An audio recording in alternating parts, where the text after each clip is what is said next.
hit subscribe.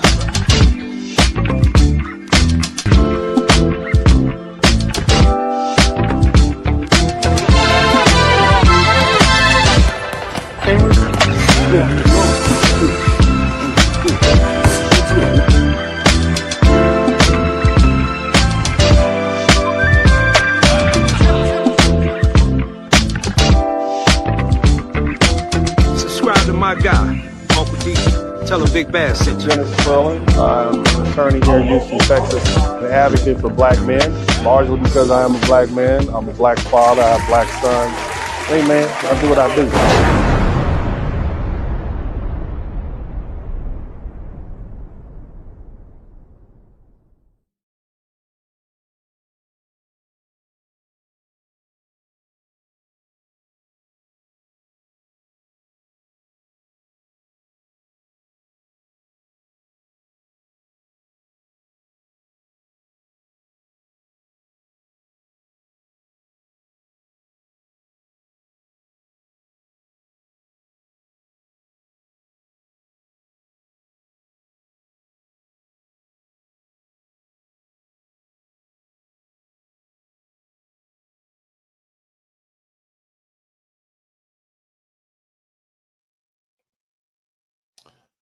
What's up? Welcome, everybody. Welcome to the broadcast. Shout out to everybody in the chat room. You guys, thank you so much for being with me here today. I appreciate you all. It's always good to be back. My man, Pooh Man 3138. Make sure that you, as soon as you log in, make sure you just say, "What's up, Uncle D? What's up?" Don't just be hanging out there loitering in the background like a vagrant, waiting for somebody to come out the gas station so you can hit them up from change. Don't do that. Make sure when you come in here, you announce yourself.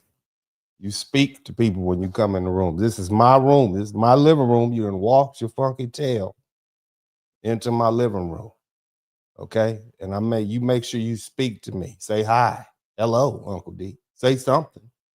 Don't just come in here like a phantom. What's wrong with you? Show some manners. Everybody in the chat room with good upbringing, type manners in the chat. Announce yourself. Damn it. Anyway, welcome to the broadcast. It's good to have everybody here, man. It's always a pleasure to be here with you guys. So, big day today in the immigration world. Right now, the temporary protected status, TPS, for Haitians and Syrians has ended, or really Haitians has ended, and the administration moved to terminate the Haiti's TPS designation. And the litigation temporarily delayed that, but after the Supreme Court's June 25th, 2026 ruling, the termination became effective today, July 27th, 2026. And this is a major change from the previous administration, which kept on extending TPS over and over again. TPS was supposed to be temporary, okay? It was created for emergencies, hurricanes, natural disasters, not forever and not for decades. TPS, i.e. temporary protected status, was never permanent. It was a humanitarian pause because the country was in crisis. And when TPS ends, the protections end. And work authorizations end. Deportation protection ends. Okay, that's the deal. And once the clock runs out, people either find another lawful status or they are removed. Okay, that's how that works. And let's be honest. Let's be honest about something else. Haiti right now, in my humble opinion, is a horrible place to be. Somebody type hellhole. Okay, I didn't say, I said hellhole, okay? I'm not using that profane language on my family-friendly broadcast. Somebody type hellhole. Haiti is a hellhole, and that's not disrespect, that's reality. You got Haitian gang members running the country. You got gang leaders literally nicknamed Barbecue, okay? You got a gang leader, the man's name is Barbecue, okay? People being unalived left and right. You got kidnappings, executions, no real government, no safety, no order. It's terrible. It's It's Chicago on crack. That's what it is. Shout out to Chicago. Anytime somebody point to Chicago, y'all start saying, what about Haiti? That's what you need to do. Okay? Because compared to Haiti, Chicago is a Girl Scout picnic. Okay? But again, it's a terrible situation, terrible. But here's the hard truth. That doesn't mean that the United States has to absorb these people forever. And that's just the cold, hard truth. TPS was for people who couldn't go back because their country couldn't handle them temporarily. And now the government says the emergency's over, and whether we like it or not, that means that they got to go. Okay, and now let me explain TPS real simple. TPS isn't citizenship. It's not asylum.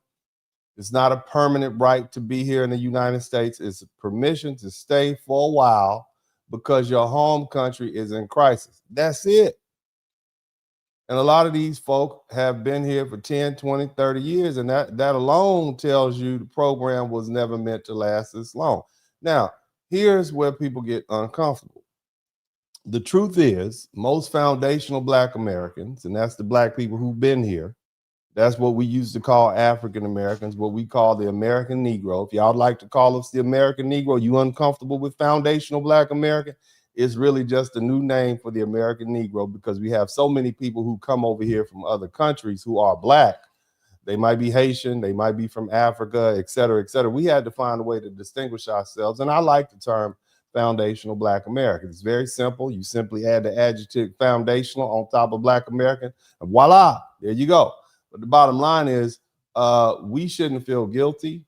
We're not protesting, and we shouldn't, because here's the thing. We're not the only ones that don't want them here. I want you to understand something. See, other Caribbean countries don't want Haitians in their country either. I know that's hard to believe, right? But you need to let that sink in. So stop pretending that it's just Black Americans being cold or cruel. Everybody is saying no. And this doesn't apply to all Haitians. Okay, I don't really know any Haitians. I met a couple in the DR. You know, I don't know any. I don't have anything personal. I'm just reading the tea leaves. I'm looking at what everybody says. I'm looking at the news reports. Okay, so I'm not talking about all Haitians across the board, but largely people don't want Haitians in their country. Okay, and see, I'm prepared to say something that many foundational Black Americans aren't going to like. Maybe the Dominicans were telling the truth. Maybe the Bajans know something we don't. Maybe the Jamaicans have had time to do some observations and deductive reasoning and have come to conclusions that we didn't know. See, it's Black Americans with our goofy selves and our big open heart and our trying to, Black is Black. We the ones that feel moted right now. Somebody type moted in the chat room. Somebody type moted. 10 points for anybody who know what moted means. Somebody type moted. We moted. Okay, we feel moted. That's a throwback term from Los Angeles way back in the day. But look, not about it. Look, again, okay?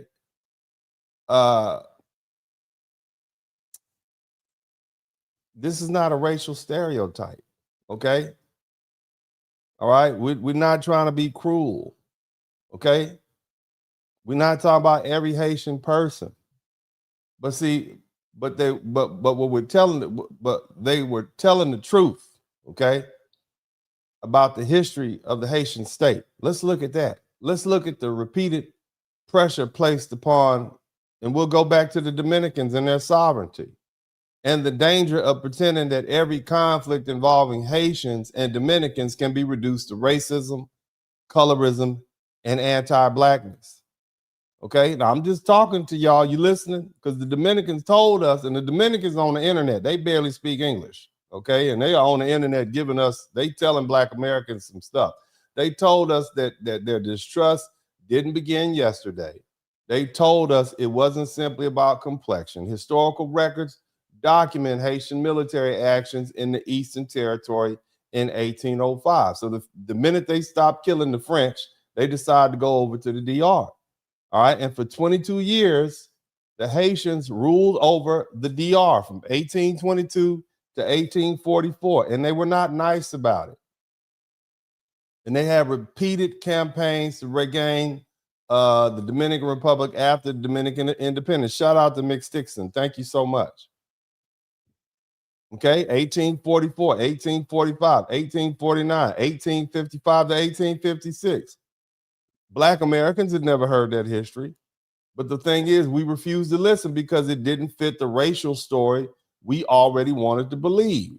We saw a darker population on one side, and we saw a highly mixed population on the other. We heard the Dominicans say, "Me no black," and decided the case was closed. We called them colorists. We called them confused. We accused them of running away from the African ancestry. And sometimes that criticism is justified. Dominican society has its own record of colorism and prejudice and racial violence. I get that, okay? But we, as foundational Black Americans, we made the mistake of believing that prejudice was the entire explanation. It wasn't. We do that oftentimes with white folk. I know y'all don't want to hear that, but it's the truth. We just say they're racist. They don't like you because you didn't show up to work 52 times in a row, and you say they fired you because they're racist. No, it's because you tardy. That's why. Okay? So again, racism is everywhere. I will agree to that. It's not going anywhere. This is what we do over here. But there's always some more information that we could take in that could help alter and nuance that conclusion. So let's go back to the Dominicans. The Dominicans were also telling us that they remembered invasions, occupations, attempts at reconquest, cultural conflict, and a neighboring government that once claimed authority over their entire island. Now, we didn't understand what they said because we don't speak English. I mean, we don't speak Spanish, and they don't speak English. You understand? All right, we refuse to separate Dominican fear of Haitian state power from Dominican prejudice against black skin. We applied the American standard, the racial system, to the Caribbean national conflict. We had never studied. We didn't know their history, but we judged them anyway. That was our mistake. And now, somebody type right now. And now, foundational Black Americans are learning the hard way because the same Haitian commenters have finally turned their same contempt towards us. They are literally saying the same thing about Black Americans that they have been saying about Dominicans. You literally had a Haitian woman went on a major public platform and called us dirty Black Americans in our country. Think about that. And then you have other Haitian voices entered the comment sections and defended the insult. They attacked our history. They questioned our culture and demanded that we remain silent because responding was supposedly mean attacking all Haitians. No. That's not how accountability works. You don't insult an entire lineage of people in their homeland and then hide behind your individual identity. You don't address foundational Black Americans collectively and then demand to be answered privately.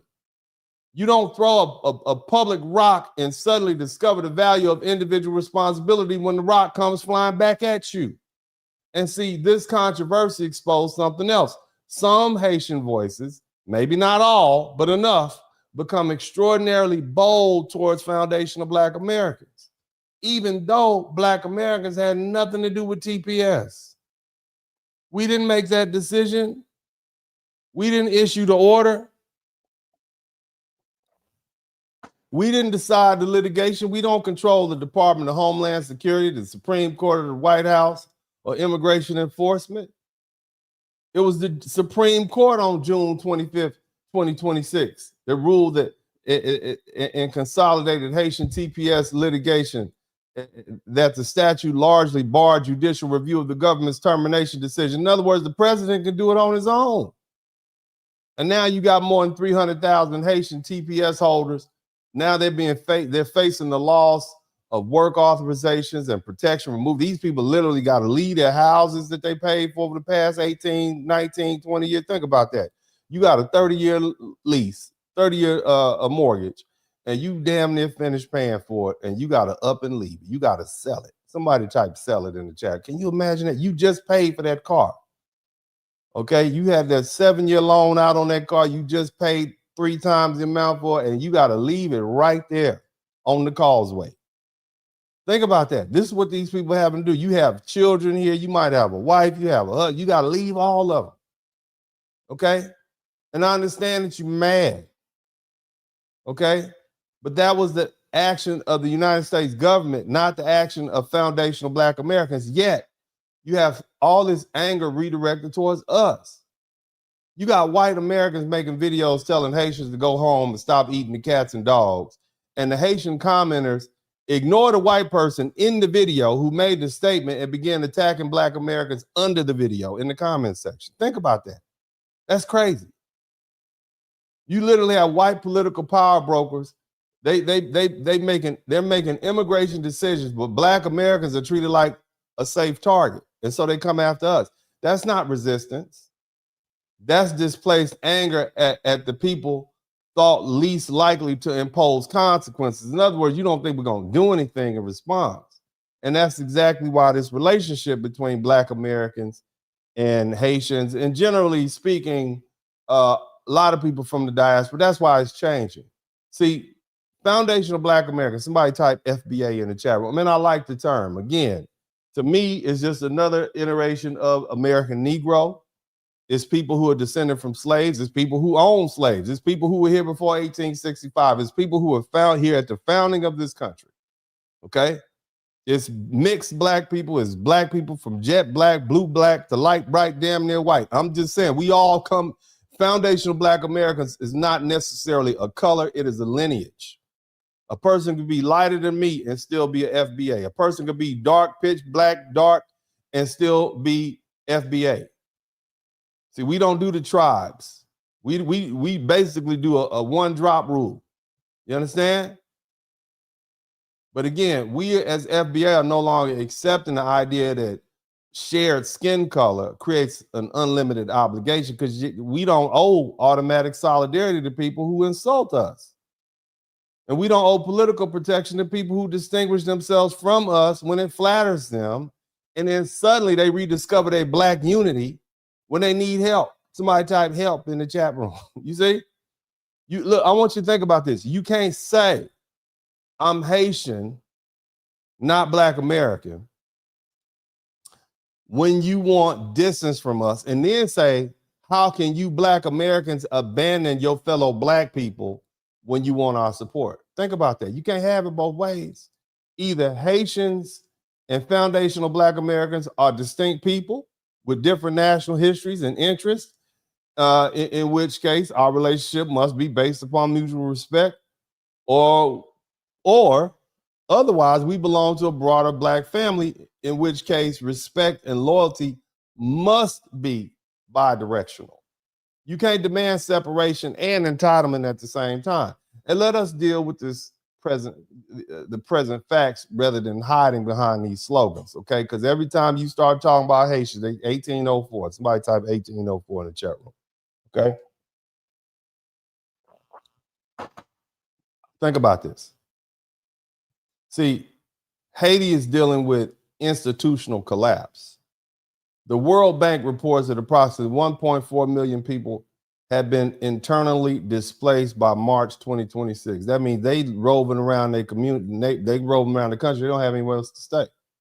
More than 5,500 people have been killed and over 2,600 injured by violence in 2025 alone. That's 206, that's a lot of deaths.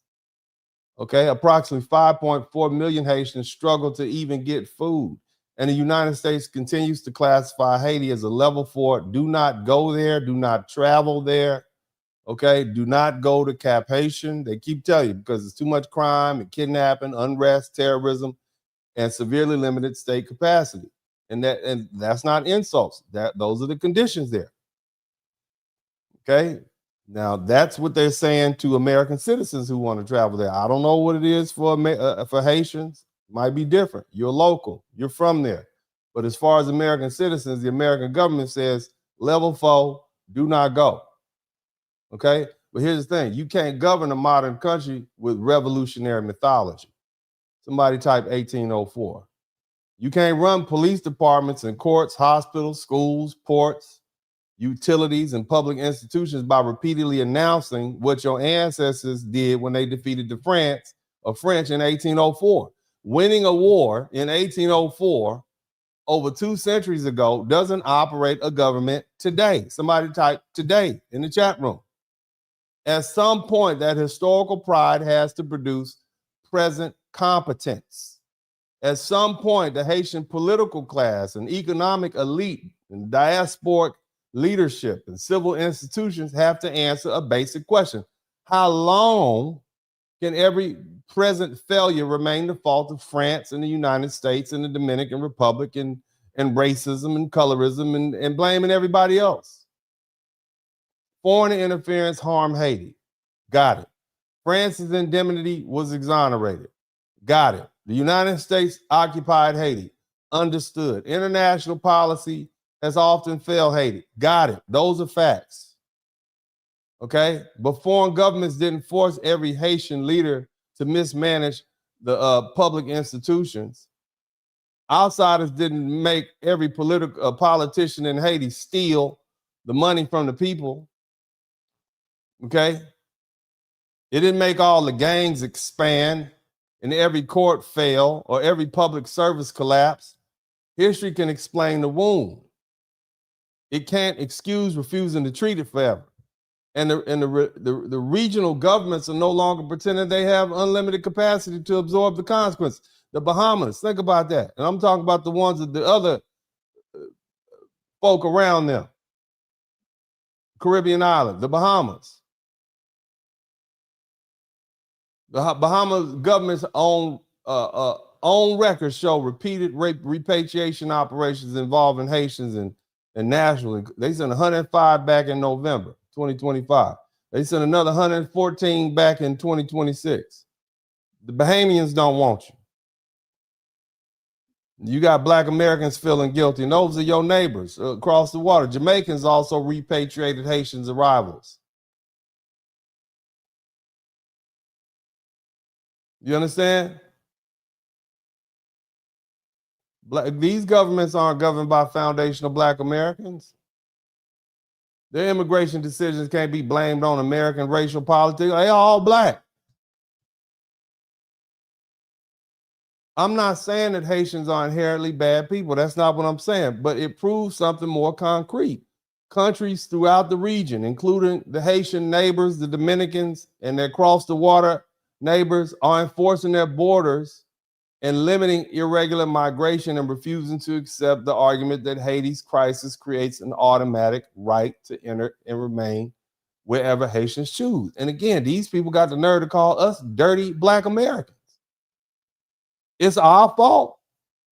We're the bad guys and your own neighbors don't want you there. I'm just saying, y'all picked this fight.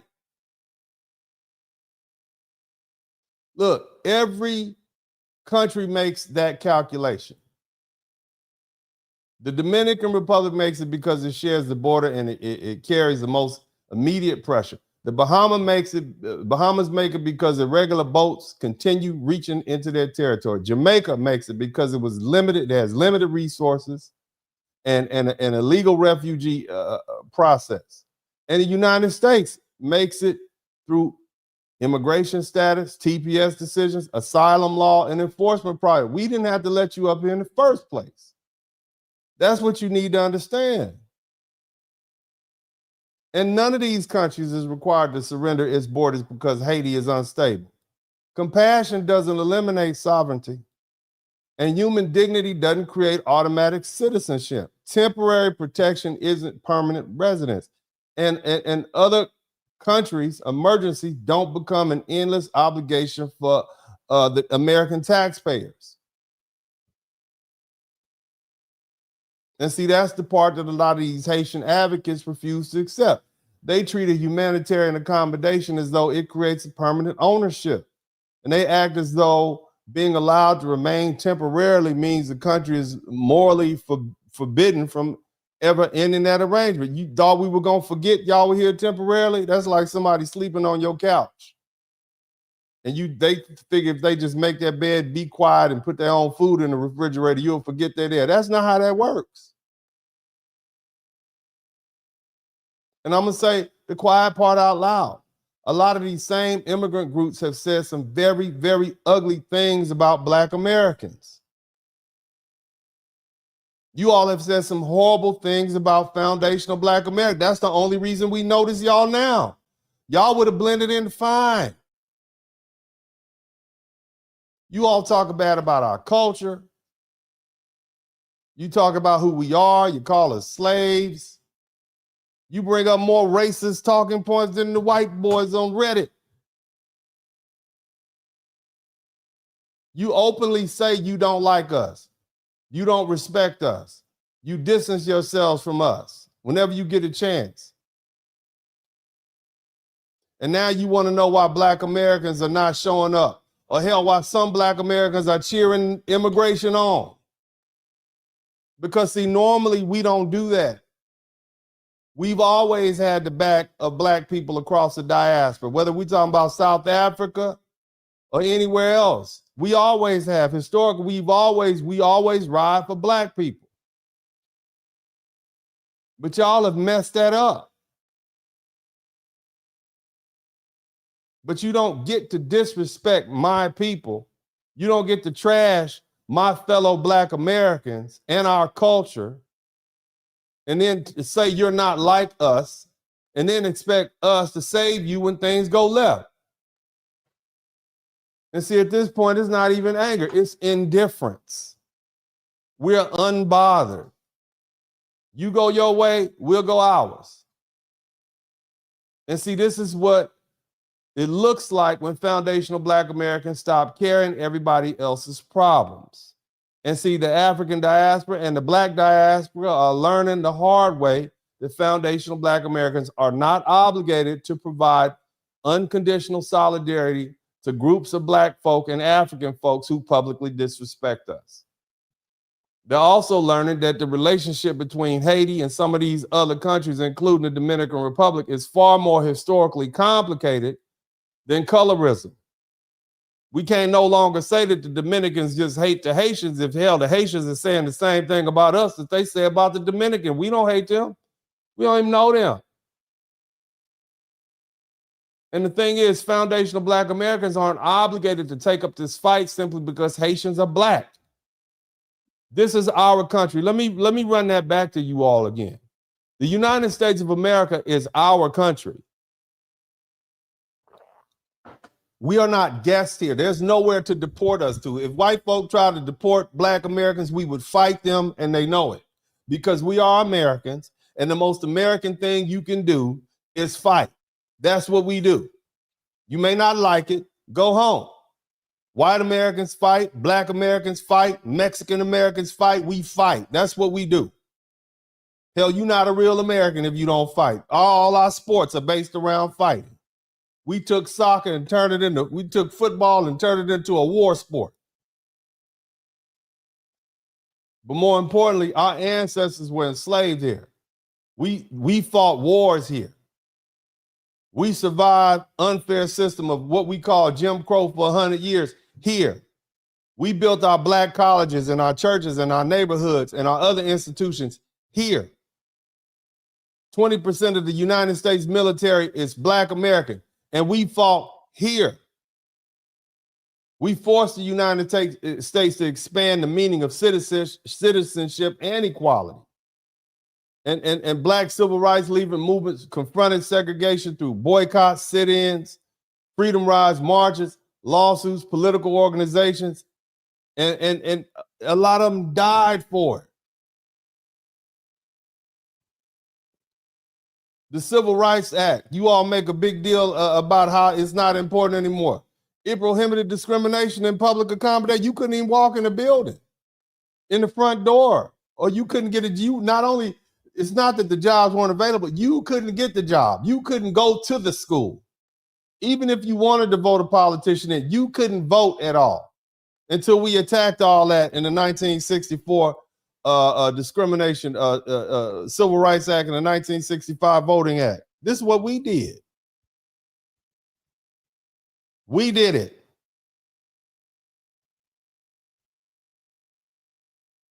And see, the thing is, those legal protections didn't remain inside the Black American community. Immigrants from Haiti benefited from it. Africans and Caribbeans and Latin America, people from Asia benefited from it. People from Eastern European countries benefited from our hard work. They literally entered the country legally transformed by the efforts of foundational Black American freedom fighters. And they benefited from workplaces that were now open to them, and schools and public facilities and institutions that could no longer openly discriminate as they had done before. And look, here's the thing about it. Black Americans aren't making you pay a toll when you come in. That's not what we're not asking you for obedience. You do need to know whose blood helped change the law, though.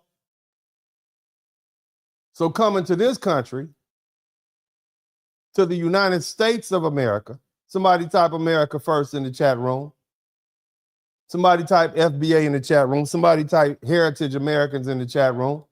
Coming to this country, benefiting from the legal and cultural ground foundational Black Americans fought to secure it, and then you got the nerve to talk bad about us?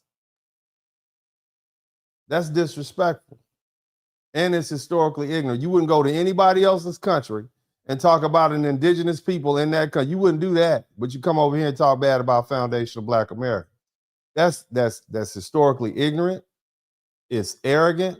As I said, it's disrespectful, and it demonstrates a very entitled people, right? And now Black Americans are now beginning to recognize, we see you for who you are. You don't come into another people's homeland and insult the people whose struggle helped open the door and then demand those same people fight to keep you inside. That's crazy. You don't reject Black Americans' identity while demanding Black American solidarity. That's manipulation.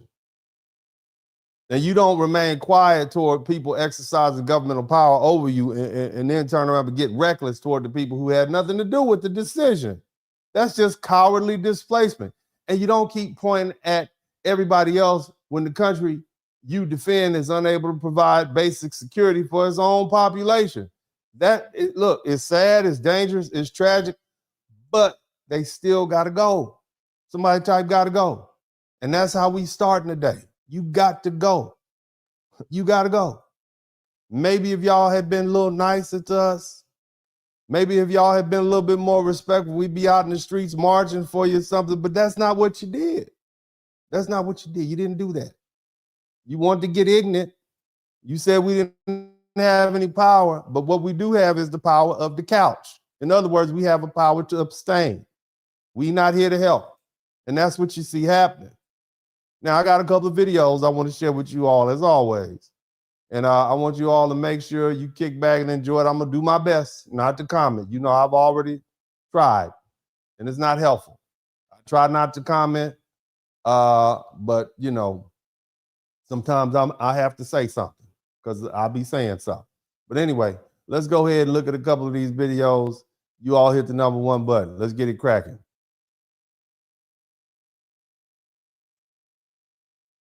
Let's see if we can get one rolled up.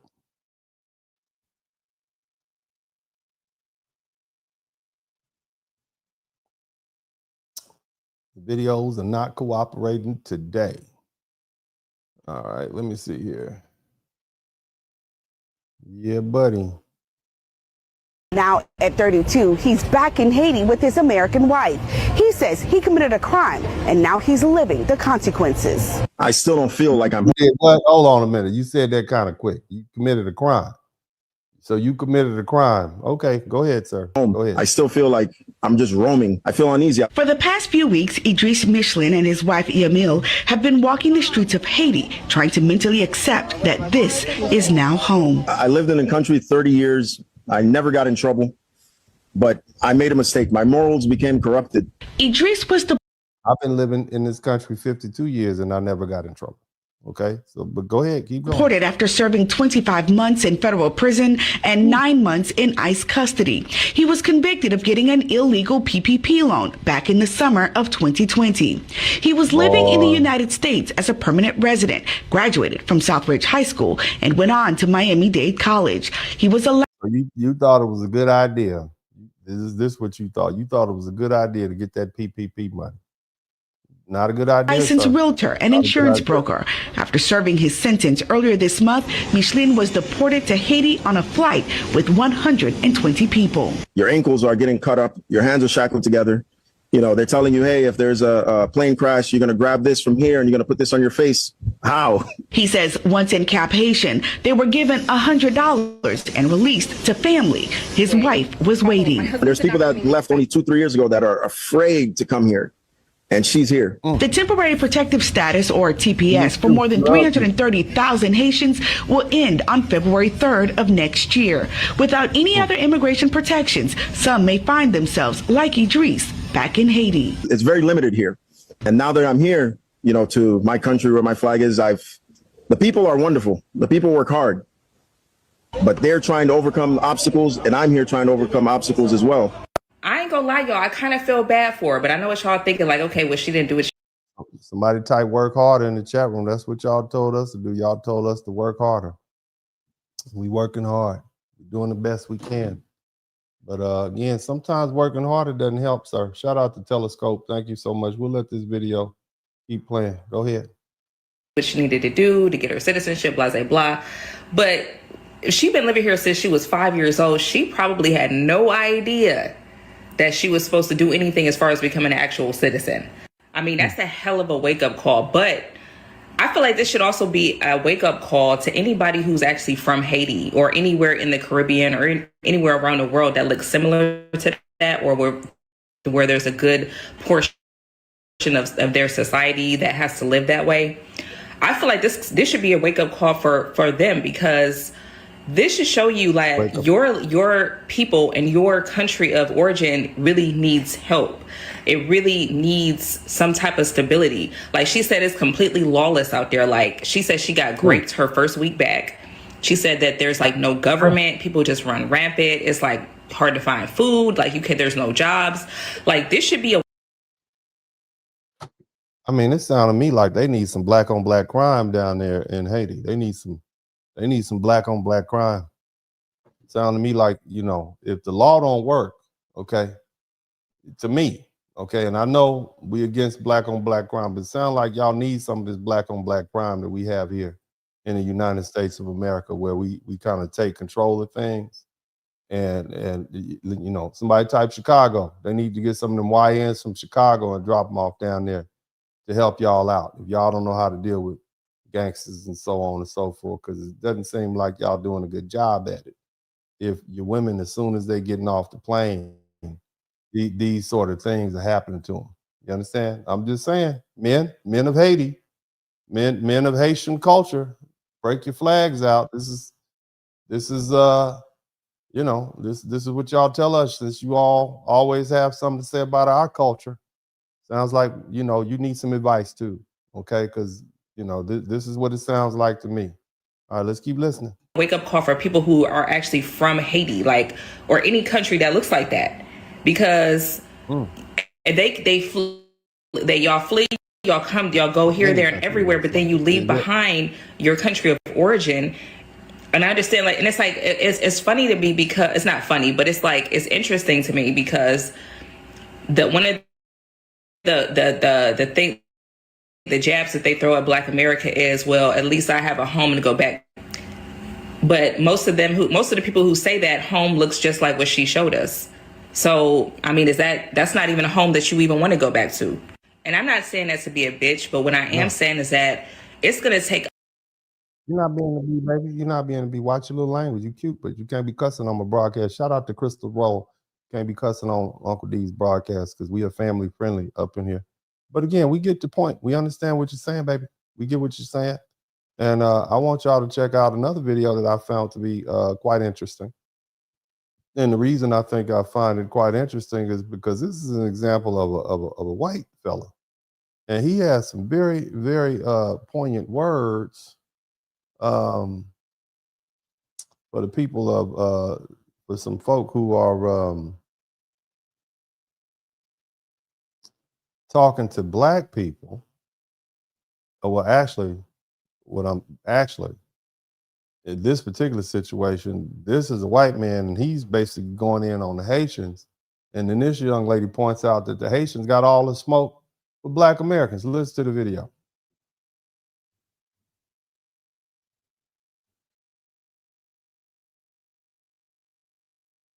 And I want to know why are these people being coddled and pampered and giving us a beautiful life, a life better than I lived, off my tax dollars.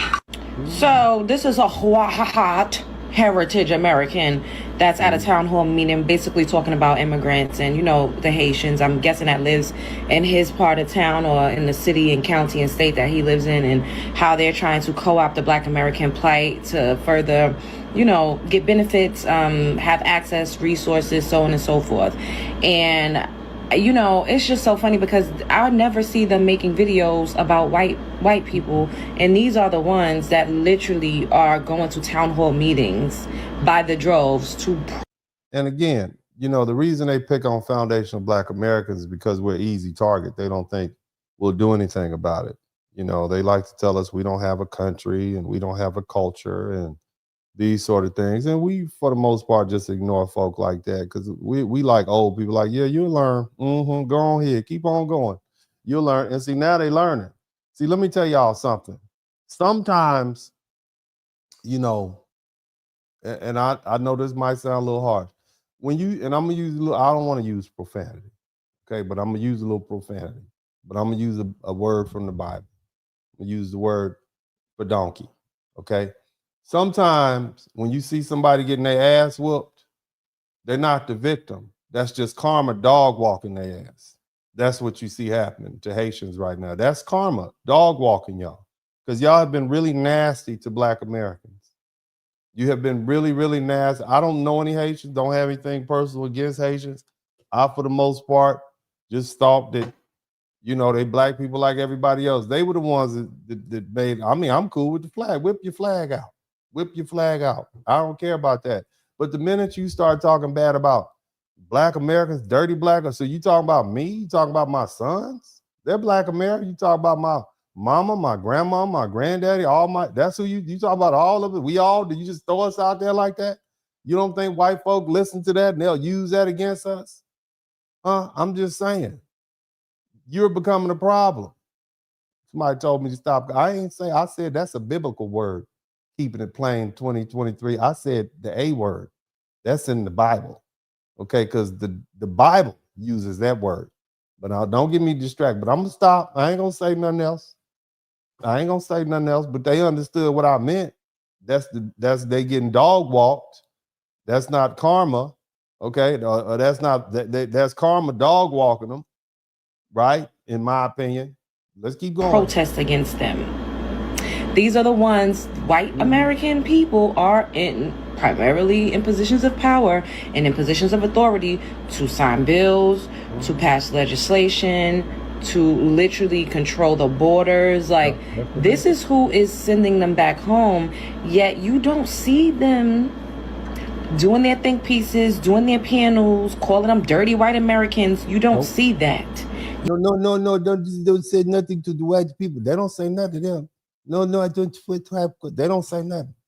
They just got all the smoke for us dirty black Americans. You don't have no smoke for the white folk, right? They barely say anything about the Dominicans, but it's the black Americans that you got. We haven't done anything to you all. We ain't done nothing to you, okay?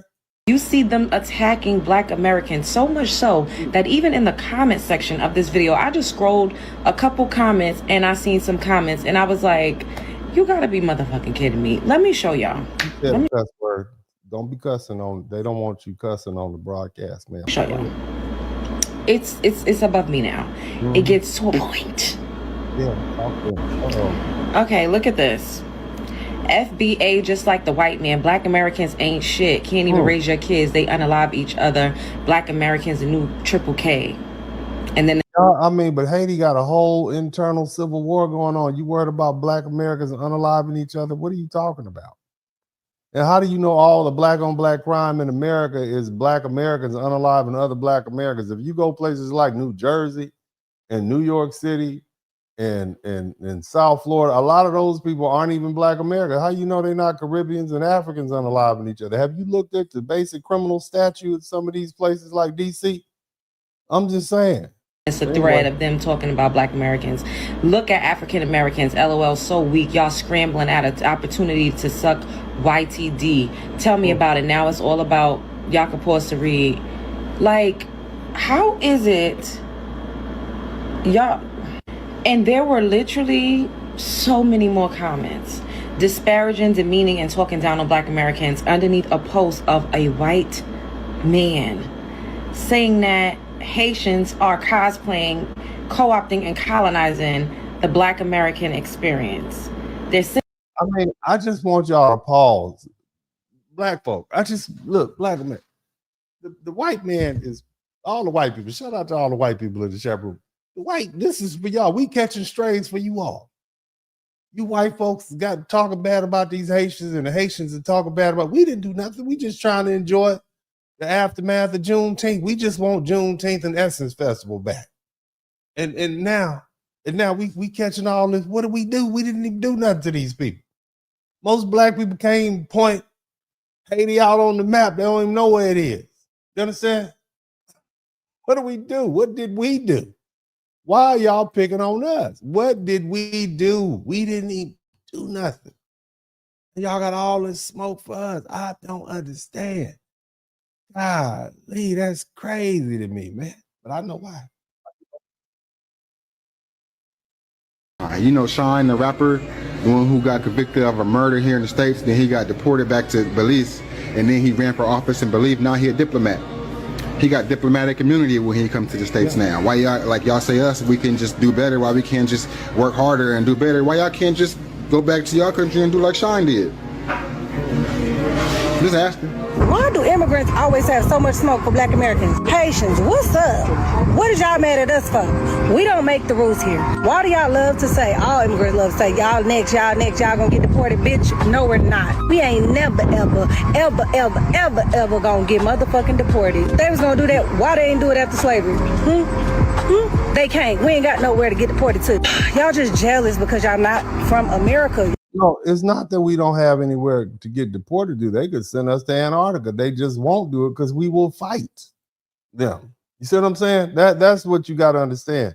And white Americans know we'll fight them because we're Americans. That's what Americans do. But go y'all want to be here so bad and then say, oh, I don't like America. I don't like it. I'm back at my home. Okay, go the fuck home then. What you saying for that you need to go home? Go home. Quit saying I where. So if I fled. You got to watch your little potty mouth, ma'am. I watched the potty mouth. Somebody typed potty mouth in the chat room, but she's making some points with the potty mouth. To Mexico, then my homeland would be America. They would send me back to America. Don't hate the player, baby. Hate the game. Y'all mad because y'all wasn't slaves in America. And it was fucked up for us, but we did what we had to do. Y'all said we dirty Black Americans. Y'all hate us so bad. We have no culture.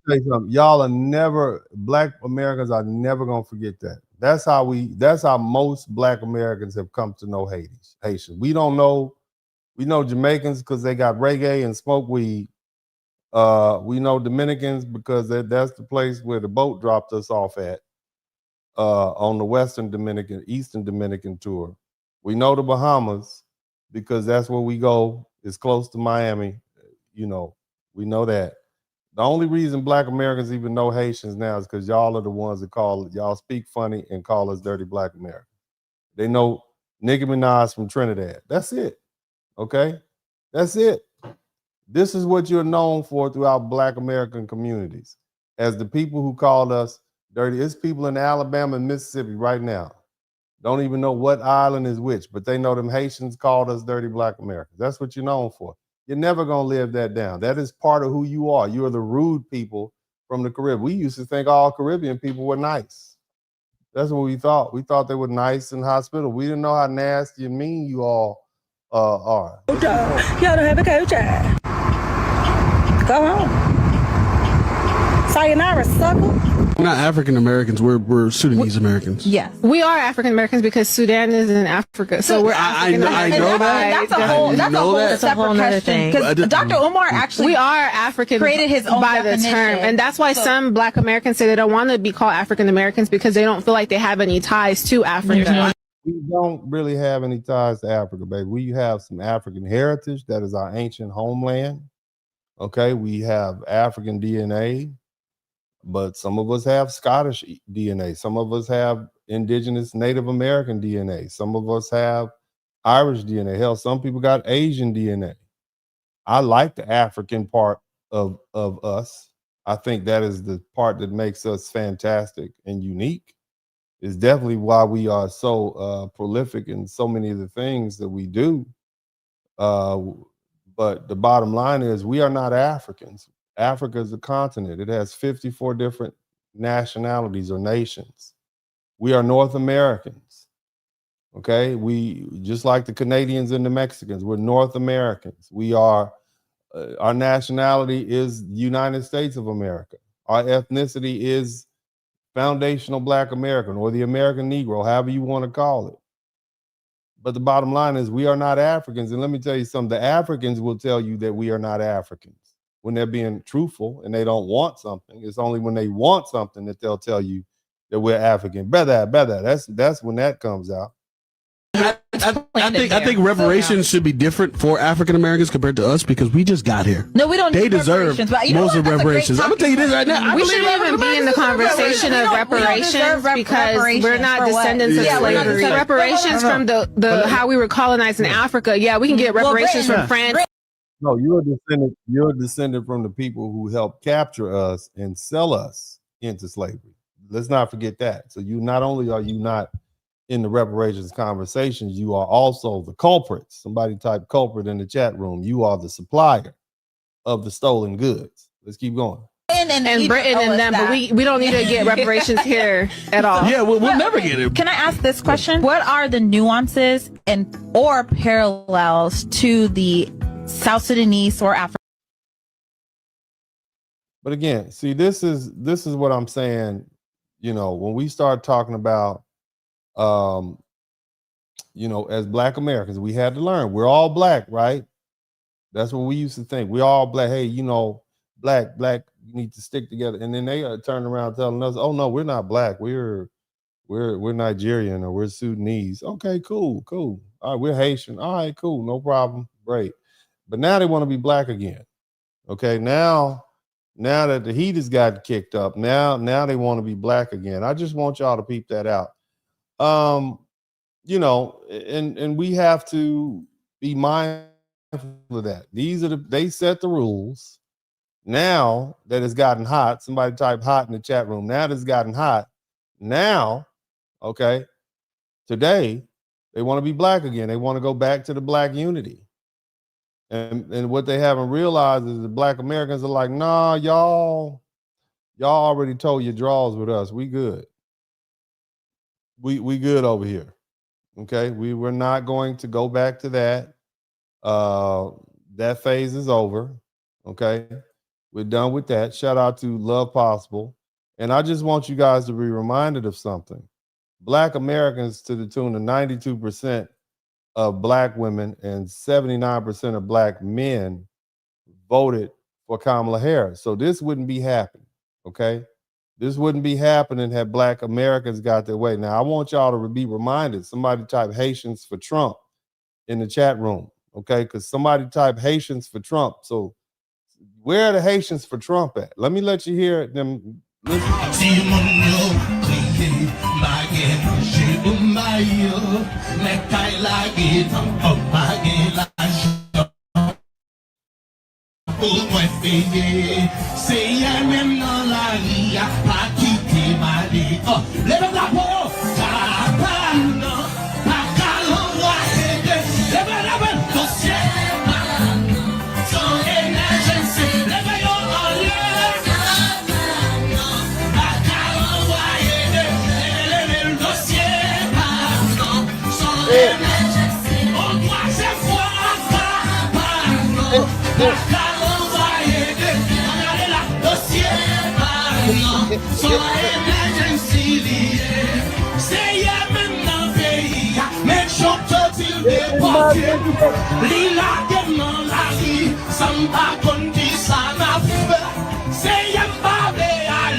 Before y'all have any smoke for Foundation of Black Americans, I want y'all to look up that phone number for Haitians for Trump, and I want you to ask them.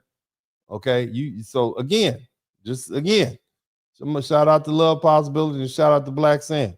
Again, this is what you did. You are mad at Foundation of Black Americans because what we are doing is sitting on the couch, or at worst saying we told you so, and y'all got a whole group called Haitians for Trump. Okay, I'm just saying. You need to redirect that smoke to somebody else, in my humble opinion. You need to redirect your smoke to yourselves, okay? Because you are the one that has a country you don't want to go back to. That's not us. We didn't do that. What do we do? We ain't come to your country. We ain't come over there asking for TPS and trying to get a house in Cap Haitian and stay there. We didn't do that. Port-au-Prince. We ain't trying to stay in Port-au-Prince. Y'all want to come stay over here with us. We didn't even do nothing. That's all this smoke about. And the white folk talk bad about you. Don't say nothing about them, but you got all this smoke for Black Americans. What's up with that? You understand? I'm just trying. What's up with that? Real talk. I mean, come on now. What's up with that? Huh?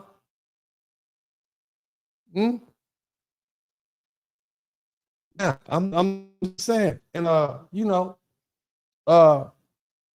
like I said earlier, the Black Americans, how y'all doing, baby?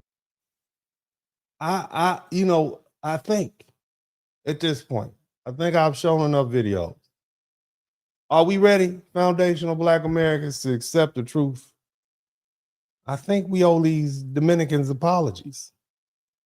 Because, Dominicans don't speak English. They speak Spanish. Now, I know some of them speak English up in the Bronx. They'll tell you too.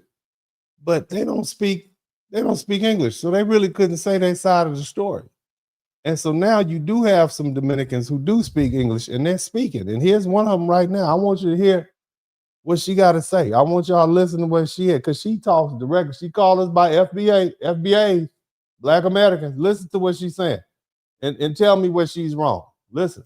Let me send a quick message to the FBAs and the Black Americans. How y'all doing, baby boys and girls? Hey. See, now you understand what the fuck the Dominican people's going through, right? In the Dominican Republic. Now you understand. Now you get it. Now you know that it's not about color. See what happened? You see how a bitch high in the ass right now? Haitians build America. Oh, Black Americans this, Black Americans that. You see what the fuck we're saying? Now they're calling Black Americans xenophobic, prejudice. Shit, these motherfuckers is calling y'all racist for trying to protect and preserve your identity. And it's like we've been trying to tell y'all, like we've been told y'all. As soon as you tell these motherfuckers, I know we y'all don't speak English. We didn't know what y'all was trying to say. We thought y'all was just being racist and colorist. We didn't know. We didn't know y'all was like, we didn't know. We thought y'all didn't like them because they was dark skinned. And we've seen that playbook before. And so we just naturally jump on the side of the dark skinned Black people. Even if you're light skinned in America, you're going to automatically be on the side of the dark skinned person. And so we thought y'all was being racist, and then come to find out they calling us the same names they calling y'all. Damn. We sorry a little bit. My bad. they start throwing false allegations. They start to accuse you of being racist. They start to be disrespectful. They're very demanding. They get entitled. Like, we've been told y'all this. But then all y'all do is call us racist. Now look at that. Now y'all the racist. Oh my God. Yeah. Now, it's not all Haitians who act like that, but the majority of them are like this. I'm just experiencing a little bit of what Dominican people go through in the Dominican Republic. It's not only that, we have a president who is actually... She talking fast as hell. She is talking fast as hell, baby. You speak fast English. I bet your Spanish is super fast. But bottom line, she said, we just experienced a little bit. He said the Haitians, the Dominicans are fed up. They get it all the time. She is telling us. She is telling her. Go ahead and keep telling us. Be pro-Haitian, and he's allowing Haitians to do whatever the fuck they want in the Dominican Republic. You guys are getting a gist. So imagine seeing that disrespectful speech every day. This happens every day in the Dominican. They're greedy people. And look at all the benefits they got over here. Look at all the opportunities they got in the United States of America. They get the same opportunities over there in the Dominican Republic. She said they greedy people. Listen to what she said. She said they are greedy people. This ain't me. This is what the Haitians, this is what your neighbors are saying about you. Black Americans don't know enough about Haitians to even, we just know what we see. We just know y'all called us dirty Black Americans. Shout out to the everyday Muslims. Shout out to Irvin Zahara. Listen to what this is what your neighbors are saying about you. Imagine seeing that disrespectful speech every day. This happens every day in the Dominican Republic. You see? And even after all of that, they got all this money. They never want to go home. They're greedy people. And look at all the benefits they got over here. Look at all the opportunities they got in the United States of America. They get the same opportunities over there in the Dominican Republic. They thrive. They make money. Millionaires here, millionaires over there. And somehow everybody hates Haitians and everybody is anti-Haitian. Like, I've never denied the minor cases of classism, colorism, you know, racism. I never denied that. I know that there are Dominicans who fit into those categories, but it's not the majority. And that is not a major factor in the Dominican Republic. And you see now, the script has flipped, and now the same thing they say about Dominicans, they're saying about you guys. Like, wake the fuck up, y'all. It's never been about color. It's about the disrespect on your own fucking territory, okay? And abuse of the fucking system. The disrespect on your own effing territory. Okay, I didn't say the cuss word, she did, but I'm just saying, because this is the same problem the foundational Black Americans have with Haitians. We have the same problem with any other group of people. You come to our country to disrespect them. You only hear it because we're the ones that got it laid out and nice like this for you to live. Just think about that. It's the disrespect for me. And again, it's our fault because we are the ones that study opening our doors up. If you Black, you must be you down, right? This is where we are. This is what we've been doing for years. Okay, now what's actually going on in the Dominican Republic? Why are they mad at them now? Listen. Under the influence. This is, again, I want to remind you that Dominicans don't speak English. They speak Spanish. So now you just now got some Dominicans who speak English and have TikTok and social media and they have scholarship. Now they talking. So this is the truth. This is what their neighbors say. This is a lesson for us. This is a lesson for foundational Black Americans. Shout out to Secrets We Keep. Stop open all kinfolk, all skinfolk ain't kinfolk. We should have believed their neighbors. Okay? It's two sides of every story, and then there's the truth. And now that we starting to get both sides of every story, and we're starting to see how we were treated, now we can come up, develop our own opinions about some of these people who come from the diaspora. Let's keep listening. Listen to what she's saying. Stabbed her several times in the back and in the head under the influence.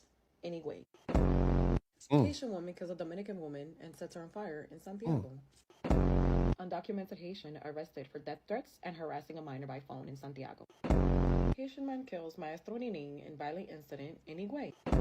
Haitian man arrested in Dajabon. He is the prime suspect of violence assault against an 86-year-old woman. Haitian man wanted for escaping the prison in Benin. This man was supposed to do 15 years in prison for homicide. He is armed and extremely dangerous. Haitian fugitive accused of killing a young person for a motorcycle in La Romana. All right, so again, this young woman who is of Dominican descent, or maybe she lives in New York, is going over all the crimes that the Haitians are committing in the DR.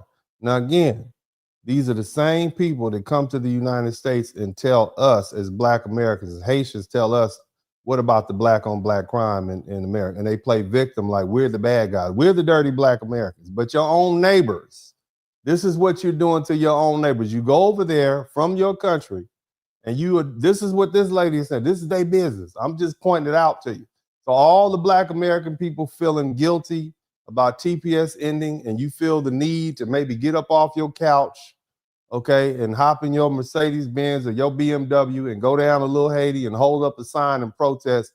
I want you to understand the big picture. Who are you protesting for? This is what their neighbors are saying about them. If the Jamaicans are sending them back home, if the Bahamians are sending them back home, if foundational Black Americans haven't known nothing about Haiti, the first thing we learned about these folks is that they call us dirty Black Americans and say we have no culture. Maybe it's not just us. Okay, maybe it's not just us. Maybe we as foundational Black Americans here in our homeland aren't the bad guys just because these foreigners come over here and tell us we have no culture or somehow we are defective. Maybe it's not us. If their own neighbors are saying this about them, and this is what they're doing in their own neighboring country, maybe we need to let this criticism coming from these Haitians and also these other people from diaspora, maybe we need to just let that roll off us like water off a duck's back. I'm just saying, because see, they got us around here feeling bad. A lot of these Caribbeans and Africans, they come to this country and they have foundational Black Americans. We already got chronic low self-esteem, right? And now you want to make us feel bad by saying we don't have a country, we don't have a culture, we don't have this, we don't. Why you living under our culture? Maybe it's not us, maybe it's them. Let's keep listening to the broadcast. Haitians attack pork vendor in Bonao. They tie him up, attack him with machetes, and then flee the scene in a motorcycle. Haitian woman attacks a child for a couple of pesos and burns his hand. Haitian man captured for attempted sexual abuse. A Haitian assaulted a woman, killed her husband in front of her and her daughter. 3 Haitians injured a man for telling them not to smoke in front of his store. Haitian man kills Dominican woman in Higüey. Her son tries to fight him off. He stabs him with machetes, and now he is seriously injured. A couple of Haitian men. Now, again, is it really America's fault or France's fault that Haiti is the way it is? Because it seemed to me, just respectfully, it seemed to me when you put these, because I don't go to Miami, but I heard about some of the Miami gangs they got going on down there. Okay. You all are mad at us because somebody called you an African booty scratcher or whatever, and this is the stuff you doing in the Dominican Republic. Sounds like a lot. It sounds like y'all just tear people countries. I'm just saying. That's what it sounds like to me. I'm just pointing that out. Sounds like y'all go places and tear up people country and then complain about it when they want to put you out. Did you hear what that lady said? A man said, stop smoking cigarettes in front of my store, and the Haitians killed a man that owned the store for telling them to stop smoking cigarettes. Think about that. That's a lot of entitlement. And we wonder why the Haitians are getting put out and sent back to Haiti. I'm just saying, I don't know Haitians personally, okay? I got much love for Black people, generally speaking. I want to see you do well in this country. But what you can't do is come over here and specifically talk reckless about foundational Black Americans and disparage our reputation and talk bad about and think we're not going to say something back. We have to, because if we allow you to get away with that rhetoric and talking crazy about us, then there's some crazy white folk on the white folk side that'll pick that same rhetoric up and then use it against us. So you literally make our life harder. You see, because all they see is a Black voice and a Black face saying it, and they will take that and they will become a police officer or a politician, and they say, see, it's okay to treat Black Americans bad. Even Black people say that they're bad. I just want you to keep that in mind. So we have to check you. And so in learning who you are, this is what your neighbor is saying about you. And brutally beat a Dominican man to death. They stabbed him with machetes 8 times, and they set him on fire, and I had to blur their image because it was very disturbing. Haitian man accused of sexually abusing a special needs Dominican minor and then recording it. Clearly, Haitian lives only matter outside of Haiti.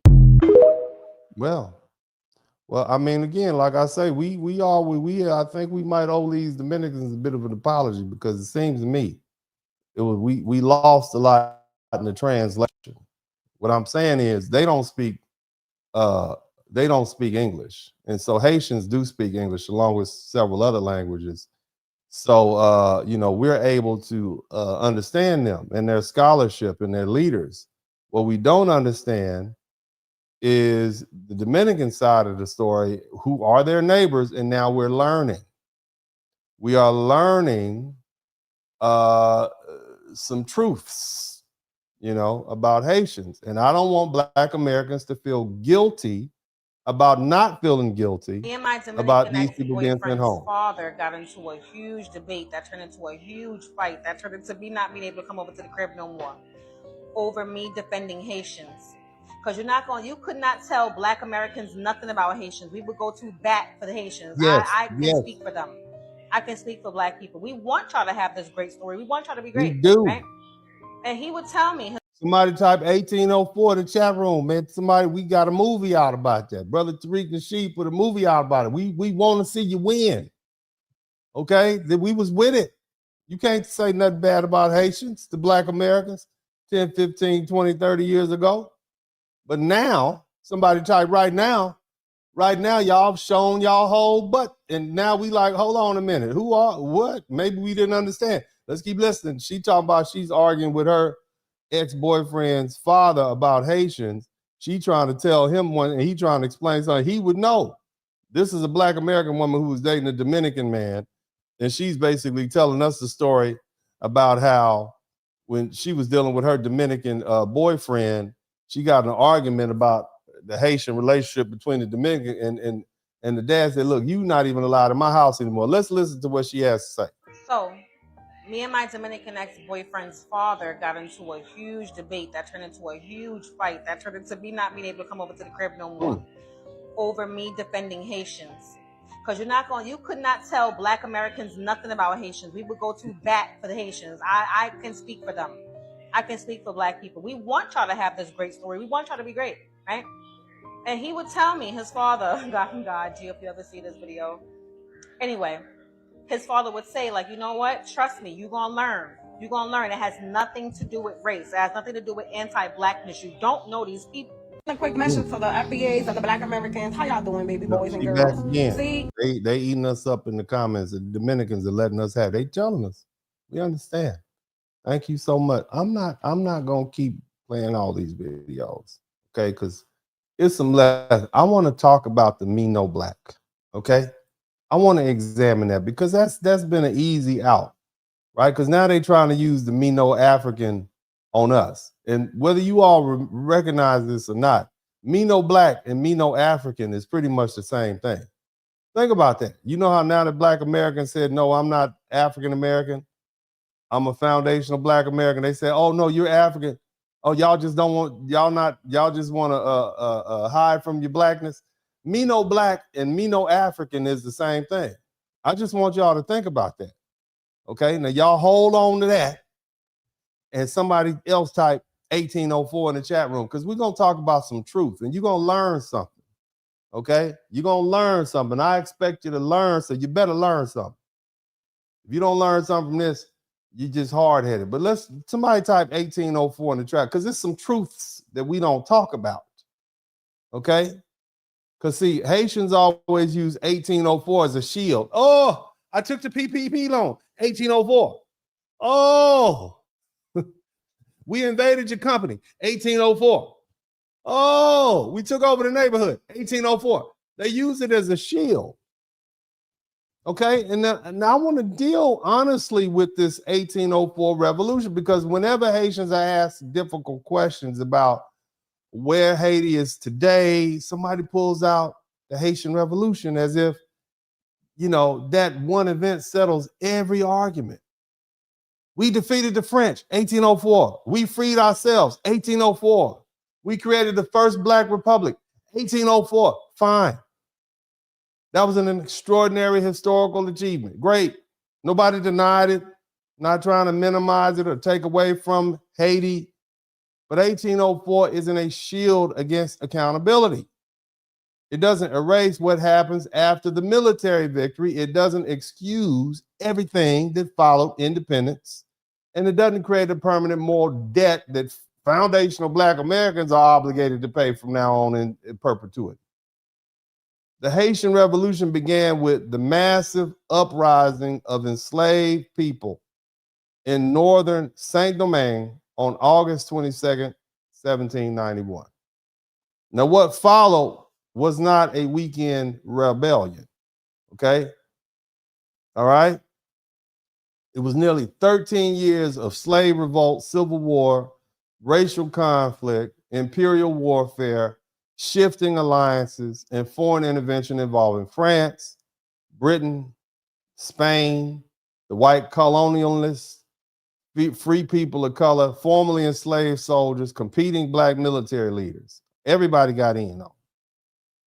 And the final major battle victory came on November 18th, 1803, when a French commander surrendered the following day and the remaining French forces were evacuated. Listen to that. The remaining French forces were evacuated. That's the military. So the French military was evacuated on November 19th, 1803. They got up out of there. War's won, right? Right? So on January 1st, 1804, Jean-Jacques Dessalines, somebody type Dessalines in the clear, he declared Haiti's independence. Okay? I want you to listen. We're learning something. We celebrate this man, Dessalines, and as Black America, he's a freedom fighter, right? That's who we celebrate, right? We got 1,000 people in here. Somebody type Dessalines in the chat room. If you speak a little French, type Dessalines in the chat. Best way you can, not Diesel, Dessalines. That was the revolution. That was the war. The French have left. We beat all the soldiers. They left. That was a legitimate military victory over a colonial power that had enslaved, tortured, exploited, and worked hundreds of thousands of African people to death. We should tell that truth plainly. Okay? But, my type but, here we go. But we also have to tell the truth about what happened next. Somebody tell the truth in the chat room. Somebody type tell the truth. What happened? Tell the truth. We got to talk about what happened next. Y'all want to hear the truth? Or y'all want me to lie to you? I'm going to tell the truth. Okay? Understand the context. In 1802, Napoleon sent a massive French expedition under his brother-in-law, Charles Leclerc, to reestablish French authority in Haiti. Okay? And although historians debate Napoleon's intentions at the expedition's beginning, France had already restored slavery elsewhere in the Caribbean Empire and formerly enslaved people in Saint-Domingue had every reason to believe that their freedom was about to be taken away. So the French forces under Charles Leclerc, Napoleon's brother-in-law, and his successor committed some terrible atrocities. They drowned people. They suspected rebels were executed. These are people that was fighting against the state. Okay? They did a lot of horrible things. They imported dogs to attack people. And in October 7, 1802, Leclerc proposed destroying Black people in the mountains, men and women, while eliminating large portions of the population in the plain. That was not polite colonial disagreement. France was waging an exceptionally brutal campaign, and the Haitian army understood defeat to mean possible re-enslavement and extermination. That's the context. It explains the hatred. It explains the fear. It explains why Dessalines and his soldiers believed that French power could never be allowed to return. Same thing happened to Black Americans. We had to deal with it too. It was rough. It was rough. You understand? It was very rough. But see, here's what I need you to understand. Remember when I said the French army evacuated on November 18th, 1803? They got out of there. Who's left? Who's left? Because see, once the French army had surrendered and evacuated and Haiti had declared independence, Dessalines' government began coordinating the campaign against the remaining French or white French population. I want you to think about that. Who's left? If all the soldiers are gone, who's left? Who's left? If all the French soldiers are gone, who's left?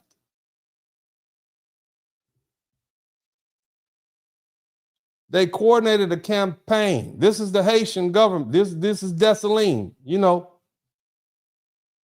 we not merely this wasn't merely just uncontrolled revenge by scattered former slaves running through the countryside, taking vengeance against their former slave owners or oppressors. That's not what it is. Historians describe Dessalines traveling with his military, okay, throughout Haiti, okay, to ensure his orders were carried out. And what were his orders? The orders were generally targeted if French white people without regard to age or sex. That means babies. It means men. It means women. It means old people. Okay? Now, they made certain exceptions for doctors and clergy and other skilled professionals that they might need. And they also made some exceptions for some Germans and some Polish people and foreigners from nations other than French.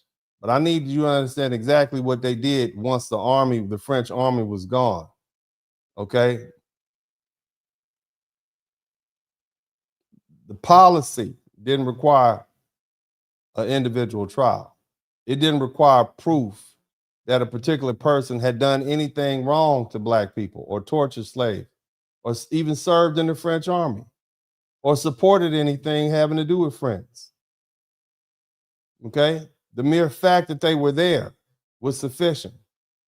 Now, some of the people who were targeted had undoubtedly been slaveholders. They've been militia members, whatever. But the government applied collective punishment based largely on French identity, white racial classification. This is what they did.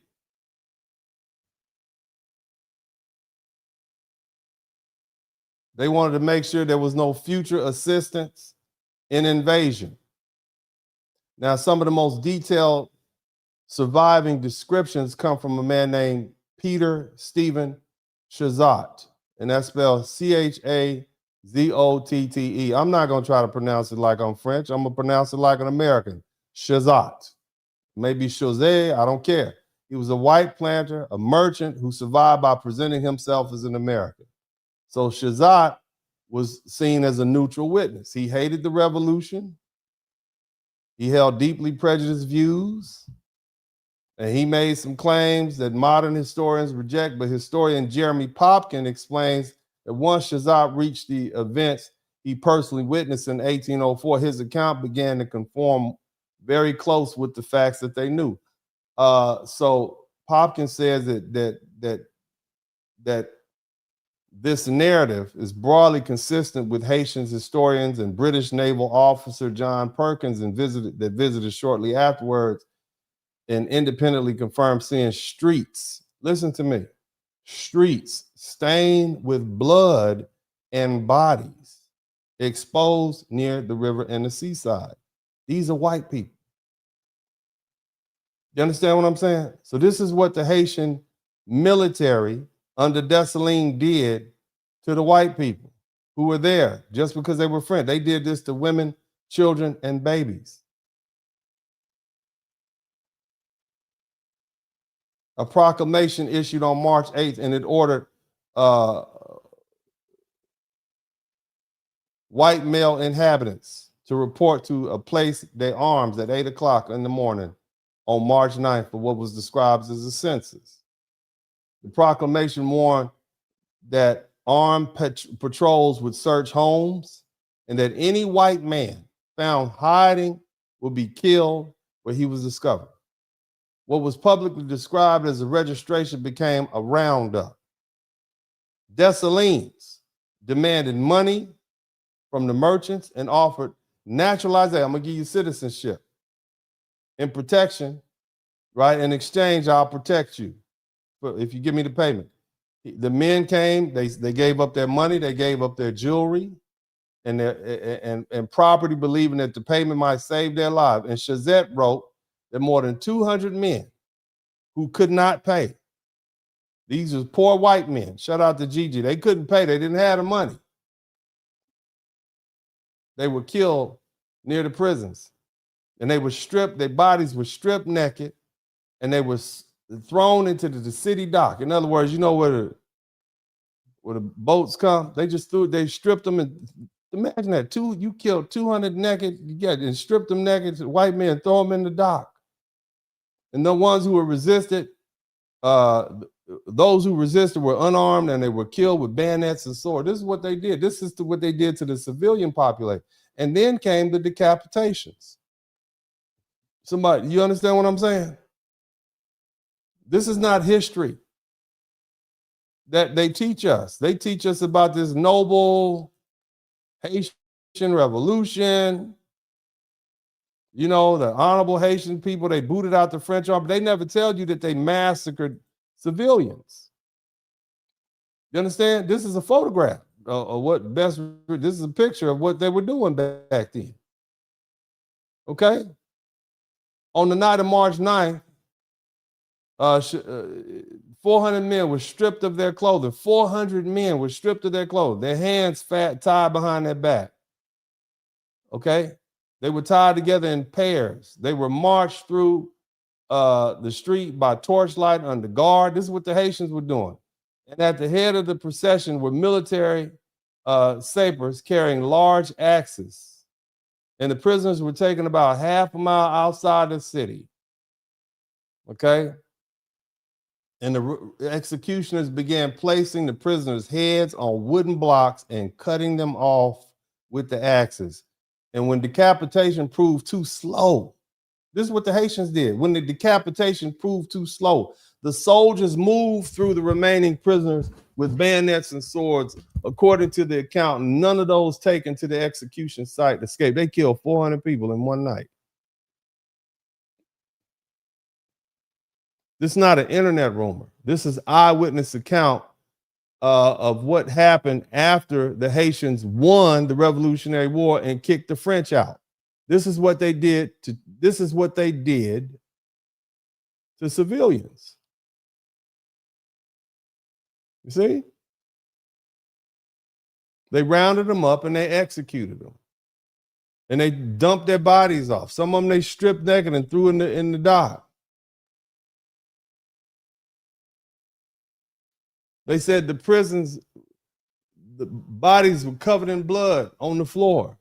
Walls were stained in blood. It was a slaughterhouse. They said they had 2 large piles of white. Can you imagine being a white man and you down there visiting from the United States or some other country, and this is what these Haitians are doing to these white French people? They literally said the blood stained the streets and the bodies were left exposed beside the river and the sea. The independent observation, this matters, okay?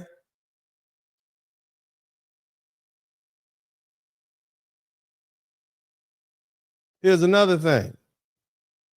There were black people and mixed race Haitians who didn't want to participate in that. You see? There was a gentleman his name was Colonel, they knew it was wrong. His name was Colonel Gaston. He was a respected officer of color, which means he was mixed. He allegedly told Dessalines that he was prepared to fight an armed enemy, but would not murder unarmed prisoners in cold blood. And when soldiers arrived to arrest him for refusing the order, Dessalines reportedly shot himself rather than participate in this massacre of innocent, unarmed people. You understand? Because he was saying that many of the black and mixed race people were appalled by the orders of death. This was horrible. This is what I'm telling you. The Haitians, there were Haitians who did, I'm not participating in that. This is wrong. We've already won the war. Why are you killing these civilians? We've been living next to these people.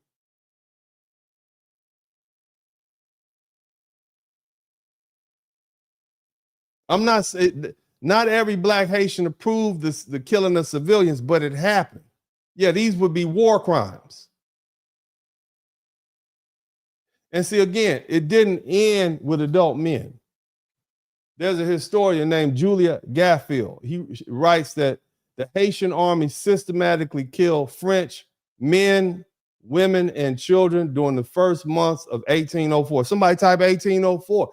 When you say 1804, I want you to remember that the war was over in 1804. This is what 1804 means. This is memory. The war lasted 13 years. It ended in 1804 on January 1st. This is what happened in 1804. Babies were killed. Women were killed. There was an account published in Paris in 1812 and described a later wave directed towards white women and children. They specifically targeted women and children. And the narrative tells us that Madame Saint Genevieve being beheaded while a Haitian officer secretly saved her 2 daughters. Popkin cautions that, people disagree, but this is what was going on. You understand what I'm saying? This is somebody type 1804. Come on now. Don't run from it. Type Dessalines in the chat room. This is these people's history. Somebody, come on now. Don't run from it. Because see, the war started in 1791 and it ended in 1803. When we talk about 1804, this is what was going on in 1804. Come on, keep typing 1804, Black Americans. Look, come on, get that 1804 in there. You're going to get this work today. Prisoners were bound and marched out and killed. This went on for months, by the way. They were killed with axes and bayonets and swords, and all this is documented. Men who had surrendered their money, given up everything they had, they were killed. French men, women, children. This is what they did in 1804.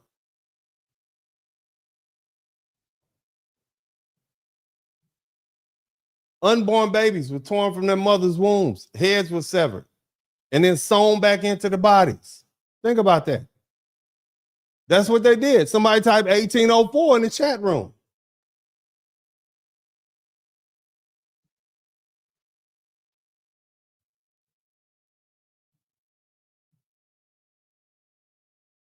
They said somewhere between 1,500 and 5,000 people were killed in Haiti during this 3-month time period under Dessalines. You think white people are going to forget that? This is not the French army. These are civilians. These are babies and women. I'm just saying. And here's the cold part about Dessalines didn't hide what he'd done. He was proud of it. On April 28th, 1804, after the principal killing campaign, he issued a proclamation remembered by words, I have avenged America. In it, he described the killings as a vengeance for slavery and French atrocities. He declared that Haiti had answered the war for war, crime for crime, outrage for outrage. He claimed the result as his duty. This is what this man said. It was his duty and his pride and his glory. Is this a hero that we want to celebrate as foundation of Black America? Is this the type of heroes that we with? The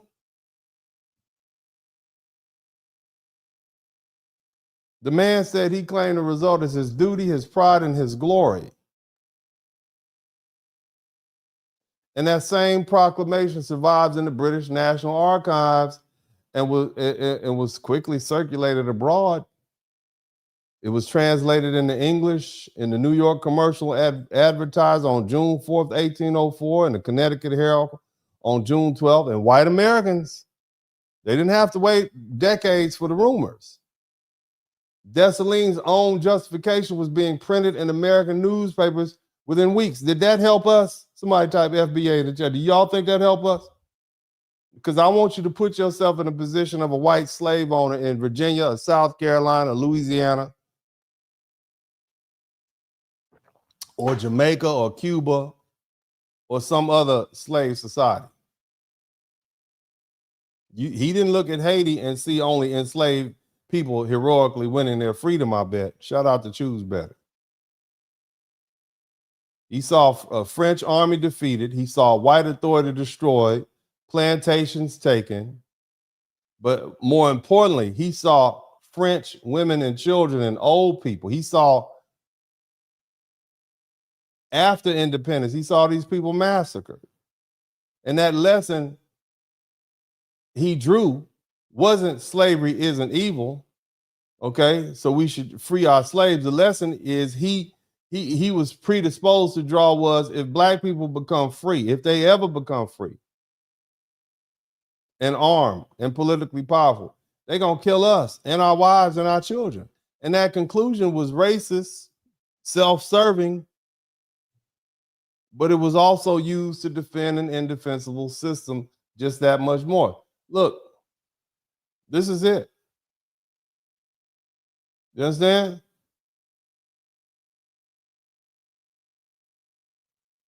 See, after the Haitian independence and that post-war killings, it made the argument it's a very powerful argument that we need to keep these people oppressed. We need to keep our eye on these people. We need to get this, even people who may have sympathized with ending slavery could now be shown reports of bound civilians, decapitations, women and children killed. And again, Dessalines was proud of this. Somebody typed Dessalines in the chat room. He was proud of it.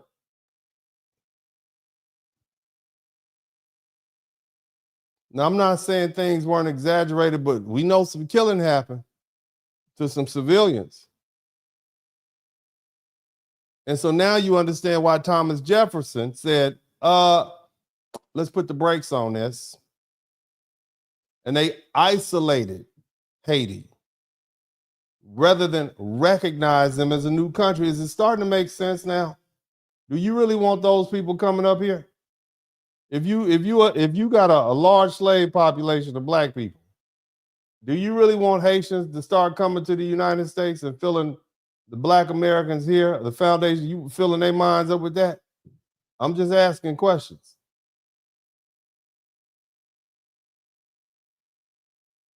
The United States government's own historical accounts notes that Thomas Jefferson became very hostile after Dessalines ordered the execution of those remaining white citizens from France. The United States didn't officially recognize Haiti until 1862 during the Civil War after the southern slaveholding states had left Congress. You understand? Now, again, the Haitian Revolution is 13-year struggle from 1791 through 1803. That was a real revolution. It was real war of liberation against the military, the French military. But after the victory, the revolutionary government crossed a line that you can't uncross. What occurred in 1804 wasn't battlefield combat. It wasn't the killing of armed French soldiers during an invasion. It was state-directed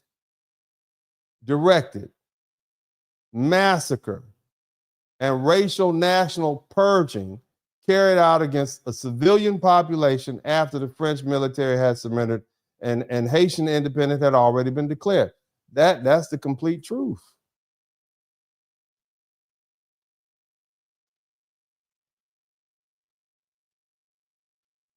This is who these people are. See, you don't honor history by turning the Haitian Revolution into some clean Hollywood movie where every revolutionary act was heroic and every person killed deserved it. That's not true. You also don't honor history by repeating every, well, let me say it like this. We don't need to lie about it. Okay? And I'm not going to lie about it. And I'm not going to lie to you about it. Bottom line is when you see Haitians use 1804 as a shield, I want you to remember the whole story. It's cool to celebrate the defeat of the French army. We can acknowledge the courage required to defeat Napoleon's army, but don't erase what happened after. In the spring of 1804, when Dessalines marched around the countryside and committed all those atrocities against those people. You see? Don't erase the beheadings. Don't erase the women and children and the government's proclamation that followed. We will not make killing of civilians morally invisible because it's inconvenient. The revolution was real. Freedom was real. Okay? But that massacre was real too. Now, like most foundational Black Americans, we never taught this history. We barely taught our own history. We don't know the difference. We don't know what's going on between Haiti and the Dominican Republic. We knew they shared an island. I knew Haitians were overwhelmingly black. I knew Dominicans say me no black. And because I understood American racism and anti-Blackness and colorism, I thought I already understood the whole situation. Haitians were black, Dominicans were mixed. Dominicans didn't want to be associated with black people. Therefore, Dominicans must simply be prejudiced against Haitians because Haitians are dark. That's an easy explanation. But it's lazy and it's incomplete. And see, the thing is, when Americans say, when Americans hear Dominicans say, I'm not black, I'm Dominican, we process that statement through the American racial system. In America, somebody can't be culturally Dominican and racially black at the same time. So when we hear dark-skinned Dominican reject the word black, we naturally interpret it as self-hatred or colorism. Sometimes it is. Racism, colorism, and anti-Haitian prejudices absolutely exist in Dominican society, but scholars have also explained the Dominican racial language developed through a national conflict, which black was often coded as Haitian. And Dominican identity was defined as non-Haitian or non-black, rather than necessarily white. Because I've never heard Dominicans say, I'm white. They say me no black, but they don't say I'm white. Some do. But see, in that situation, race and nationality became fused together. Now, some of y'all might have missed that. What if we've had it wrong? What if me no black means I'm not Haitian? You understand? Just like when we say I'm foundational black American, I'm not African. I still have African DNA, but I'm not African. See that? See, what I'm trying to do is help you explain, because it seems to us as foundational black Americans, we've come to the same conclusion that the Jamaicans, the Bahamians, and pretty much every other Caribbean island have come to about these Haitians who are trying to throw a guilt trip on us right now about not coming out there protesting for the TPS. And they keep trying to throw this mind trick on us and have us out here thinking that we've done something wrong because, you know, why y'all, we black too. Hold on a minute. I'm not saying racial prejudice is acceptable.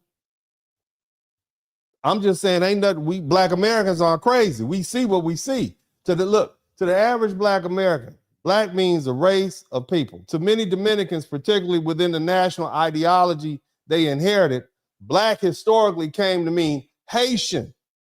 Black is synonymous with Haitian. Haitian came to mean a foreign political enemy that killed all them white folk and keep invading us and occupying us and repeatedly attempt to rule over us on our island. So when you hear a lot of these Dominicans say, I'm not black, they may be making a racial statement, but they also are saying, I'm not Haitian. I belong to a different nation, culture, history, language, and political tradition. They're not saying I'm white. They're just saying I'm not black. I'm not Haitian. And see, black Americans were never taught that distinction. We saw skin color and assumed that skin color explained everything. We recognize one form of prejudice. And we stopped asking any historical experience produced after that.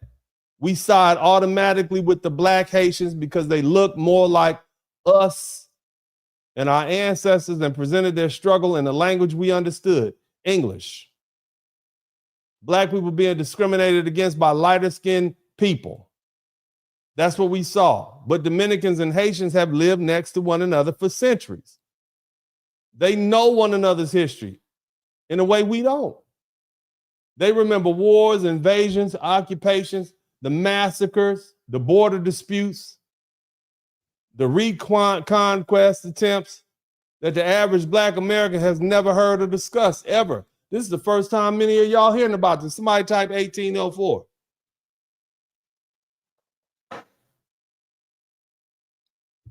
And see, let me explain something else. Let's go a little deeper. Somebody type deeper in the chat room.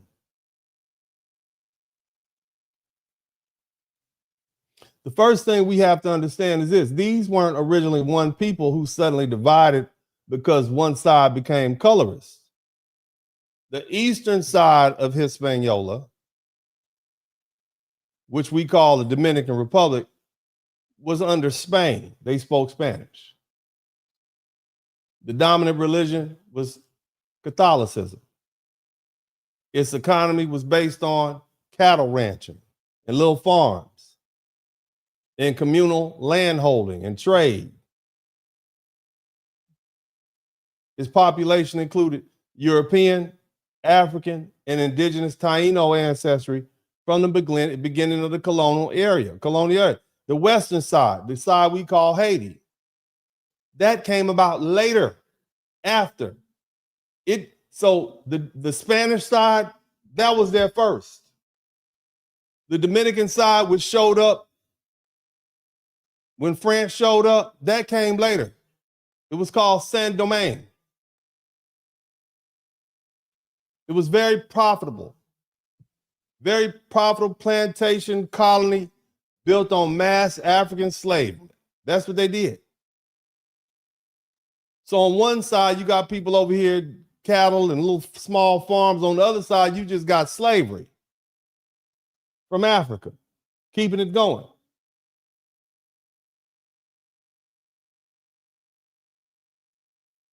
Now, France's possession of the western part was formally recognized by Spain in 1697 at a treaty. They had a treaty. It's called Ryswick. Okay, you all take that part over. We're going to recognize it. Y'all speak French over there. We're going to speak Spanish over here. That's your side. These two societies developed under different empires, different laws and languages and economic systems and, religions and racial structures. It's like the difference between Mexico and the United States. They speak Spanish. We speak English. We had the British. They had the Spanish Empire. And see, the thing you have to understand is that history matters because Haitian independence didn't erase the separate development of the Dominican Republic, which was the eastern side of the island. Haiti emerged from a revolutionary war against French slavery. The people of the eastern side, or Santo Domingo, didn't emerge from that same revolution. That ain't had nothing to do with them. They had their own history. They had their own culture and institutions. They had their own relationship with Spain. Haiti's leaders, however, they viewed control of the entire island as necessary for Haitian security. They said they feared that France and Spain or some other European power could use the Eastern Territory as a base from which to invade Haiti and restore slavery. I understand why they were nervous and somebody typed paranoid in the chat room. They was crackhead paranoid. You understand why? They killed all them white folk. And they said, we know these French are going to come back and get us. We know they're going to team up, that these white folk are not going to let us get away. So we need to go ahead and take over we need to take over the eastern side, the Spanish side, so they don't have anywhere they can land to come get us. We understand why you're paranoid. You did all them white folk there. You killed 5,000 white folk, you cut them up. You don't know who them people was for. You just indiscreet. You done did all that dirt. Oh, they going to get you. You understand? France still had military forces in the east. And in January 1805, a French commander named Jean-Louis Ferrand authorized raids into Haiti to capture black men, women, and children and sell them into slavery. So it was still going on. You understand? Now, Dessalines, this person who killed all these white folk, he decided it was a good idea, okay, to invade the invaded eastern Santo Domingo, or in other words, the Dominican side in 1805. So think about this. It's 1804. Everybody's heard all this dirt you done did to these French people, okay? And now you want to bring your behind over here to the Dominican side, which was called Santo Domingo, okay? in his mind, in his little paranoid mind, he had to do it in order to prevent the French from invading him. Okay? He knew the French soldiers were operating next door. France hadn't accepted Haitians' independence. They were still mad. You had French commanders authorizing the capture and enslavement of Haitians. And Dessalines wasn't simply waking up one morning and deciding to attack Dominicans for entertainment. Dominican Republic was just in the way of their goal. He wanted to get the French military threat out of there. But again, what does that have to do with the Haitians? I mean, what does it have to do with the Dominican? Like, we ain't got nothing to do with this, Poppy. We didn't do nothing. That's between you and the French. You understand? So this is what happened. This is the history between the Dominicans and the Haiti. Y'all went over there and murdered all them white folk after the Revolutionary War was over. And now y'all want to come. Now it's 1805. I guess y'all don't have nothing else to do. You killed all them white folk last spring. And now here it is, February 1805. And you had two large Haitian armies decided to invade the Dominican Republic side under Dessalines. You understand? And they start marching towards Santo Domingo. They didn't even get much resistance until they got to the capital, where the French commander had concentrated some forces. Remember, Spain was gone. It was just France there. You understand? Think about that. And when the French ships appeared offshore, he feared that Haiti itself might be attacked in order to withdraw. In other words, we over here on the eastern side and the Dominican Republic side, and the French have their boats. They might swoop back around and go back and take Haiti. So they withdrew. They went back. And so their military objective is failed. That's one invasion. And what followed during the retreat was one of the darkest chapters in Dominican historical history. The Haitian forces moved back through the countryside. You know what they did? They didn't just walk back over there. They destroyed the settlements. They burned down the town. They killed a bunch of Dominican people. These little Spanish-speaking people, why y'all over here with us, Poppy? They literally snatched people up and they took them back to Haiti. You understand? They went to places like Monte Plata, La Vega, Santiago, and other communities. As they just targeted them for destruction. So you couldn't just leave. You invaded and you couldn't just leave. You had to destroy stuff on the way out. You understand? These weren't French soldiers who did that. You understand? They killed Dominican civilians. They killed whites, mixed people, black people living in territory controlled by France. This is what they did. Their only crime was that they had a Spanish-speaking identity. You understand? What does that have to do with the Dominican villagers? Why is this our problem? This is part of their history. This is the beef between the Haitians and the Dominicans. I want you to understand that. This is their history. Strike one. Somebody type strike one. Strike one.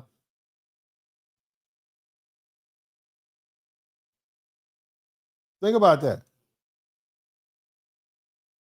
There was a story that came out by a man named something that they call it the slaughter of Mocha. Shout out to Monica Camp. This is from a Dominican survivor. His name was Gaspar Pichardo.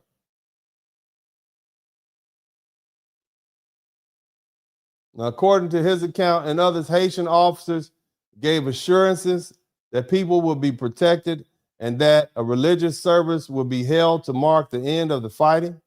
And then so the families gathered inside, believing they would receive money or mercy.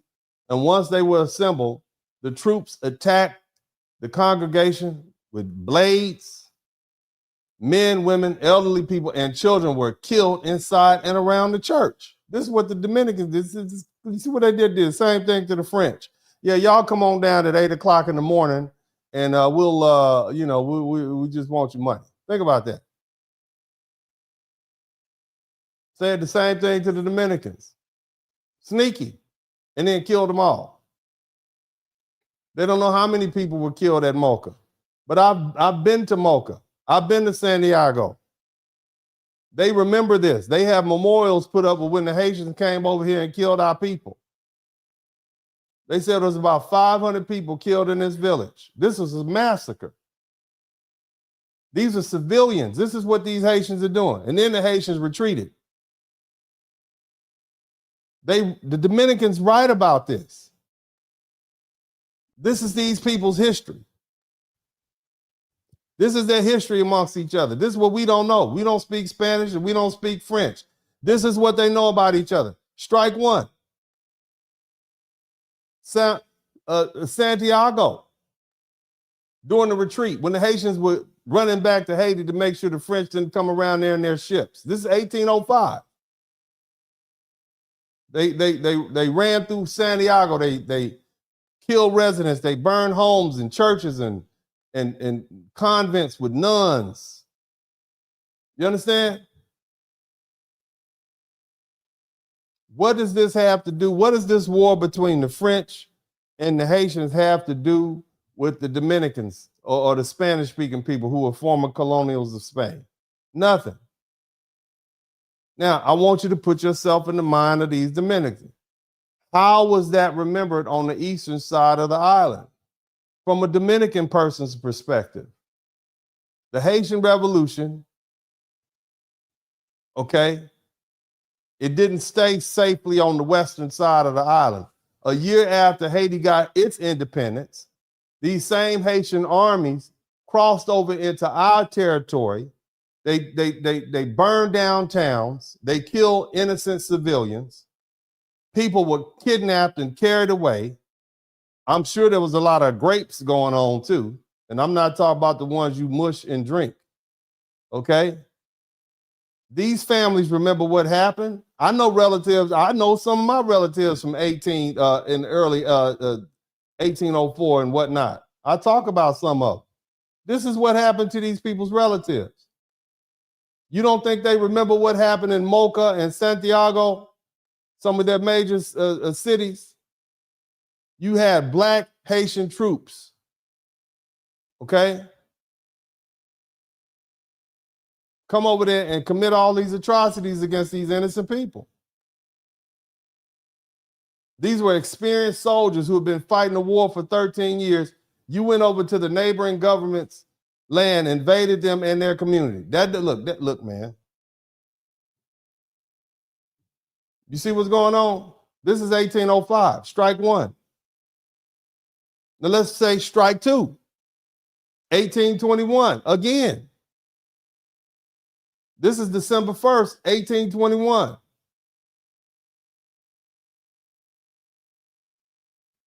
Jose Nunez Caceres and his supporters, they ended Spanish rule. And they declared the Eastern Territory independent as the state of Spanish Haiti. That's what they call themselves. Their plan was to become part of Haiti. They intended to associate the new state with Simon Bolivar and Gran Colombia. This independence is remembered as the ephemeral independence because it lasted only a matter of weeks. There had not been a long military war against Spain. Spanish authority was weak. They didn't have to kill a bunch of Spanish people. There was very little resistance. It wasn't this big thing that the French had. It was very little blood in this war. But the Eastern Territory had declared its own political direction. The situation was complicated. Now they didn't represent everybody in the East. Some northern and border communities favored political union with Haiti. Enslaved people and free people of color had a reason to distrust the independent movement led by local elites. And many of them viewed Haiti, where slavery had been abolished, as a better guarantee of freedom. Okay. They were talking. Boyer had sent some representatives, some envoys to the eastern communities and secured support for several local leaders before his army entered. And this is why historians disagree over whether to describe the 1822 exclusively as an invasion or annexation or unification or whatever. But here's the part that can't be ignored. John Pierre Boyer didn't arrive alone carrying a petition. He came over, again, strike two. He came over to the Eastern Territory, to the Dominican side, with 12,000 men. Now, mind you, they just came over there in 1805. Strike one.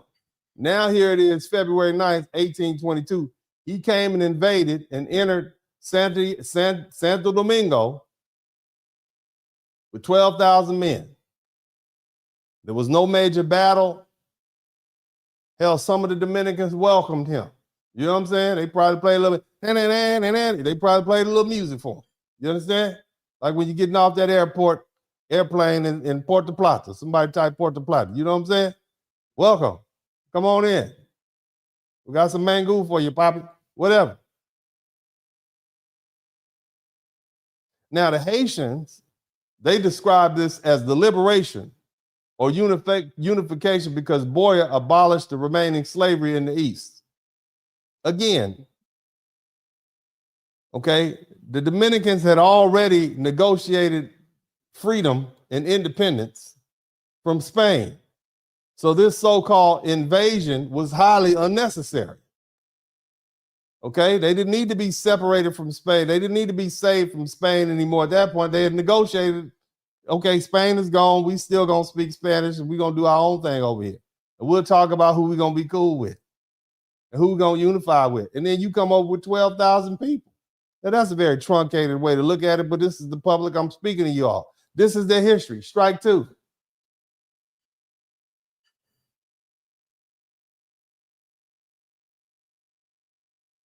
Now, again, people who had still been legally enslaved, they were free. We don't need to lie about that to make the rest of the argument. Haiti didn't legally enslave the Dominican population in 1822. It technically abolished slavery. But abolition didn't give Boyer a permanent right to govern another people without their continuing, which is what he did. Because for the next 22 years,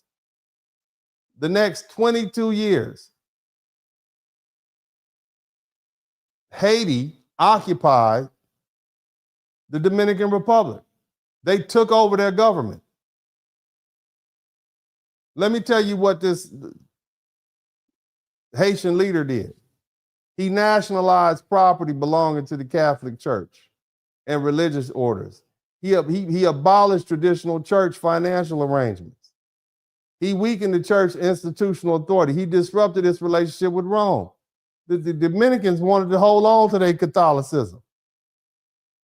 Basically, he took all the property and said, this is the property of the government. You understand what I'm saying? They didn't ask for that. What if I came to your house and just took over all your stuff and said, this belongs to everybody, us now? You know what else they did? Keep in mind that the Haitians owed a lot of money to the French for those atrocities that they committed. And so the Haitians began to tax the Dominican people. Now, they weren't called Dominicans. It was the east side and the west side, okay? So the east side, they had invaded. They began to tax them and take their things and force them to pay the debt that they owed to France. Think about that. Y'all done picked a fight with these French people. Y'all done killed up all these French folk and had your revolution. We negotiated our revolution. And now we got to help y'all pay y'all debt. This is what they did for 22 years. Dominicans speak Spanish. Haitians speak French. They forced the Dominicans to speak French in the official governmental capacities. Think about that. What if somebody took over your job and made you speak Arabic or German? How would you feel about that? All of a sudden, now we all got to speak a foreign language that we're not aware of. You're going to be ostracized.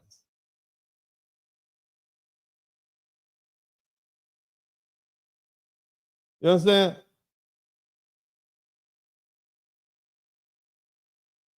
They just came over there and they imposed their will. They basically were colonizers. The Haitians were colonizers. They came and colonized the Dominican side for 22 years. Land that families and communities believed belonged to them was subjected to different legal regimes imposed upon them by Port-au-Prince. You had Haitian officials attempted to reorganize agriculture. In other words, they took this and took that and took crops and took cattle and so on and so forth. This is what they did. 22 years of that. They said they ended slavery, but it was damn near like slavery. The Haitians became Uncle Ruckus over there. They became the colonizers. This is the history. Somebody type strike 2 in the chat room. I mean, legally, historically, the language isn't precise because Boyer had abolished slavery, but when a foreign government imposes compulsory military obligations, forces labor discipline, land restructure, in other words, they take your land, make you work on it, make you work for the military. They start taking your money. They centralize political control. People have to live under an oppressive system. That sounds like servitude to me. It's not chattel slavery, but it's definitely servitude. It's an occupation. They are the colonizers. Again, the entire island was affected by the enormous indemnity of France imposed on Haiti in exchange for recognizing Haitian independence. So they had to pay for it. I want you to think about this. In exchange for recognizing Haitians' independence, the government of Haiti needed the revenue and residents in the East, in the Dominican side. They were expected to live under those same fiscal policies of the Haitian state, even though they didn't have anything to do with the French Revolution by the Haitians. So the Haitians paid the French to be recognized as a country, and then they forced the Dominicans to pay for it. Pay the bill. Y'all hear that? This is what happened. You see these people have history between them? Huh?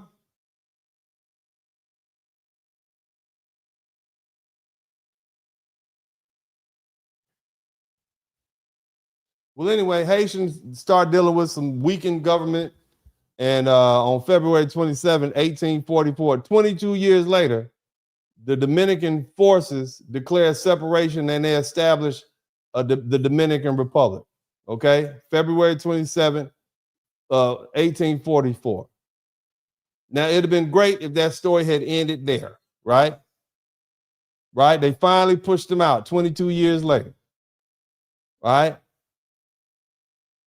Maybe if the story strike 2, right? Maybe if it had ended there, everything be fine. But it didn't. It didn't end there because the Haitian government kept coming back. They kept attempting to regain and invade the Eastern Territory. They got put out on March 27th. These mofos came right back in March. They got put out in February 27, 1844. They came back in March 1844. Haitians came with some more people. You understand? They came back to the newly declared Dominican Republic and they advanced. They came through different routes. They was coming back, man. They came to a place called Azua. They went to Santiago. Strike 3. Then there was another strike, 1845. They came back. Strike 4, 1849, they tried to come back. Strike 5. And then they came back again in 1855 and 1856. Strike 6. You understand? These people kept coming back. Somebody type strike 6 in the chat room. And it was finally after 1856, the Dominicans finally put them down. They like, we got to keep an eye on these people. These people were colonizers. And they still wouldn't recognize them. They didn't even, Haitians had their mind to go back and invade the Dominican Republic and put them under their thumb all the way up into 1874. Another 18 years have gone by. You understand? This is 30 years after the Dominicans have declared independence. They finally signed a treaty. Think about that. 6 strikes. So I want you to understand something, because I'm talking specifically to foundational Black Americans. It ain't us. We are not the only ones. These people are hard-headed, okay? They are here to take over. That's what the Dominicans said. You see? So I want you to understand. So from a Dominican person's perspective, this wasn't one misunderstanding. The Haitian, this is 1874. They find we free. We up here in America free. You know what I'm saying? We got building towns and HBCUs all around, and the Dominican Republic is still fighting the Haitians off. Think about that. So again, let's put this in context. So from the Dominican people's perspective, this wasn't a misunderstanding. Haitian armies entered into the Dominican Republic in 1801. Dessalines invaded in 1805. And the retreat produced massacre. So as they was leaving, they killed, burned, raped, and pillaged. They came back in 1822 and stayed unwanted for 22 years. Okay, then when the Dominican Republic finally pushed them away in 1844, the Haitian government came back 4 or 5 times to try to reinvade. Think about that. Shout out to Alex Berry. And this history extending across generations. Do you think they forgot about that? Now, I want y'all to, let's go back and analyze the phrase, me no black. Do you understand why the Haitians don't want to be black? They associate black with why the Dominicans associate black with badness down there? They see the Haitians as black. That's why they say me no black. Me no black is synonymous with me no Haitian. Again, some of that is colorism. Some of it is anti-Blackness. Some of it was deliberately cultivated by the Dominican elites, especially in the later periods, to depict Haiti as barbaric and Dominican Republic as Hispanic, Catholic, civilized, and racially superior. But look at all the stuff that they did. We shouldn't pretend otherwise, because it's intellectually lazy to say that the entire distinction is simply dark skin versus light skin, or that the Dominicans are ashamed of their African ancestors. These people have a real bloody history. So in the Dominican historical consciousness, Haiti wasn't merely the darker country next door. Haiti was the neighboring state whose armies had crossed the border, whose government had ruled over them and was oppressive and colonizing them, who had imposed different political legal system, who had taxed them unfairly, took their things, repeatedly attempt to reverse their independence. Haitian became associated with occupier, colonizer, foreign authority, cultural displacement, military threat, killers. Because Haitian national identity was explicitly black, the word black and Haitian became tied together in Dominican political language. That history helps explain the association. It doesn't make racial discrimination morally right. That's not what I'm saying. And see, this is what Black Americans aren't told. Shout out to my foundational Black American brothers and sisters. Are you learning something? See, we were handed a one-line explanation by the Haitian scholars who came up here and spoke English. Dominicans hate Haitians because Dominicans are colorists and refuse to admit they are black. That's what we heard. That's easy for us to understand. And then we looked at their skin and heard me no black and said, yeah, okay, case closed. We don't care anyway. That ain't something we concerned about. But the case was never that simple. Dominicans know Haitians' history because they have lived beside Haiti for centuries. They know what Haitian governments have done, and Haitians know what Dominican governments have done. They have fought wars. They've exchanged populations. They've disputed borders. They traded with one another. They intermarried. They cooperated. They committed atrocities against one another. And what we did, we came in at the tail end of this history with our American racial framework, and we assumed we understood everything after hearing one side. We didn't. You understand what I'm saying? I'm not saying we do.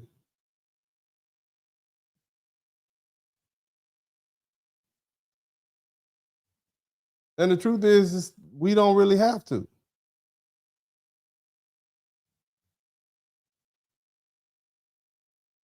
And see, another thing that you got to understand is Haitian Revolution. Haitians are actually colorists themselves. They are very anti-light skin based on their rhetoric and based on their war history. Let's talk about it.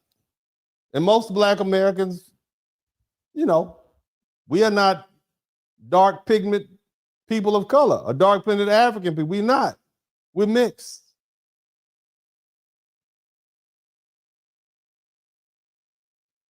We have to ask what the revolution looked like to people living on the eastern side of the same island.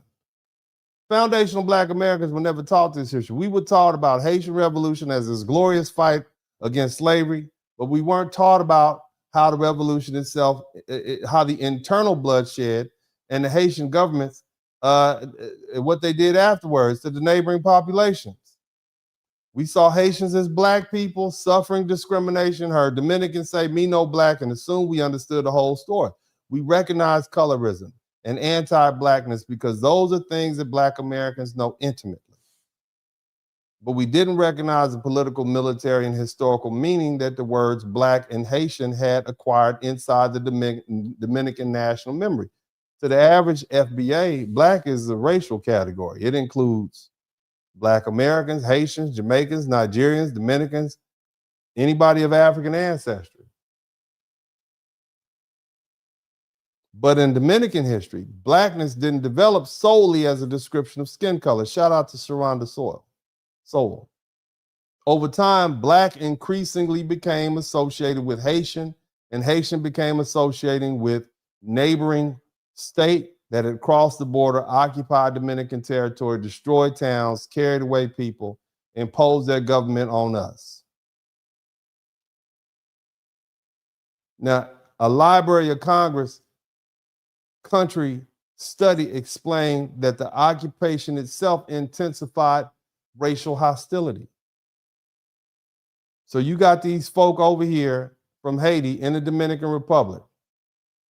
It intensified racial hostility. That 22 years of that occupation, Haitian troops resented lighter skinned Dominicans. And the Dominicans increasingly associated Haitians with darker complexion with the abuses and oppressions they experienced under Haitian rule. Do you see what's going on here? Think about this. You got the Haitians who had been under the French people, who were white people for all these years. And then they had their own mulatto population who sided with the French. So they didn't like light-skinned people. And now they decide it's a good idea to go over here and invade the Dominican side when you got a bunch of light-skinned people.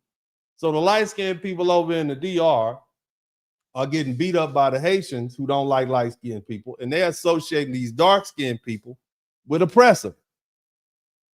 Again, I'm not saying Dominican colorism is imaginary. That's not what I'm saying. Okay? That's not what I'm saying. Okay? It doesn't make every Dominican racial attitude historically justified. That's not what I'm saying. But it does mean we have to stop pretending that a Dominican saying, I'm no Black, I'm Dominican, can always be understood through the American racial system. Sometimes a statement may reflect colorism or denial of African ancestry, but it can also mean I'm not Haitian and I'm not part of the neighboring nation who's been invading us. I speak a different language. I come from a different colonial history. I practice different traditions and belong to a people who repeatedly fought against the Haitian political control. See, that history began before either modern country existed. The eastern side developed for centuries under Spain. They spoke Spanish. They did cattle ranching. They had communal property practices. They were Catholic. You see? Of mixed race, African, European, and indigenous. The western side, they developed under the French. One of the richest but most vicious plantation slave societies in the world. These weren't two branches of one unified society that suddenly separated because one became racist. These were two different groups of people, two different empires, two different set of laws, two different languages, religions, and racial systems. And the Haitian Revolution made those differences even more sharper. Look, Saint-Domingue, the Haitian side population had been divided into enslaved Africans, listen, white colonialists, free people of color, in other words, light-skinned people, including a substantial group of mixed race property-owning black people, known as gens de couleur, okay? And when the revolution began in August 1791, these groups didn't all join one unified freedom movement. They formed shifting alliances. They fought one another. They negotiated with the French, and the Brits, and the Spanish, and they struggled for political interests. So even the revolutionary leadership turned inward. From 1799 to 1800, Toussaint Louverture and Jean-Jacques Dessalines fought a man named Andre Rigaud and Alexandre Petition. And I know I don't give a crap if I'm not saying it right. I'm not French. I'm speaking English, so I'm saying it as an English person. With Andre Rigaud and Alexandre Petition. I'm not going to say it the way you would say it. Okay? They call it the War of Knives. And Toussaint's support came heavily from formerly enslaved black soldiers in the North. And Rigaud's Southern coalition drew from mixed race elites. So you had the light-skinned people and the dark-skinned people in Haiti fighting each other in the Revolutionary War. Not just the French, they were fighting each other. And the war involved political power, regional control, military rival. Now, the light-skinned dude, Rigaud, he was defeated. And many of his supporters fled and they were displaced. But the bottom line is it created a lot of distrust between black leadership and mixed race elite. And that became part of Haiti's political inheritance. So now here we are in 1805, and you got these same people, right? Right? These same people, the Haitian Constitution attempted to answer this history by declaring that Haitian citizens legally equally and equal and placing them under a generic national identity of black, regardless of their skin. So now everybody's Haitian. Okay, whether you're light skinned or dark skinned, whatever. That was a revolutionary rejection of the French caste system, which said whites up here, mixed race here, dark skinned people here. Everybody's Haitian. They try to make it equal. But from the perspective of the neighboring society, where you had African, Spanish, and indigenous ancestry, and they've been mixing for centuries, it appeared that the new Haitian state was turning blackness into an official political identity, and it eliminated the distinctions that Dominicans considered central to their own history.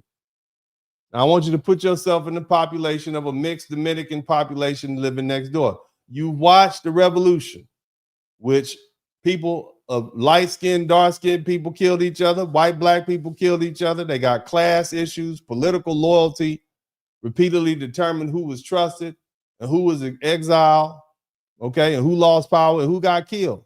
You watched the remaining French white civilians, some of who could have been your friends. You watched them get slaughtered by Dessalines after the French army had been defeated and gone. You watched a new state declare all of its citizens black as a matter of national law. Shout out to Dream Girl. Then the state begins placing military pressure on your side of the island. And so the question in the Dominican people's minds is wouldn't simply have been, do we hate black people? No. See, black and mixed people already lived together throughout the Eastern Territory. It was by definition a mixed population. And the more immediate question would have been, what happens to us if the revolution crosses its border? What happens to the Spanish-speaking Catholics, the mixed families, the landowners, the farmers, merchants, people who don't accept the political identity imposed by the Haitian state? Will we be treated as neighbors? Will we be classified as enemies? And that fear reinforced almost immediately because, again, Toussaint Louverture, he came over there with the nonsense. Okay, he came again in 1805 and several more times. You see?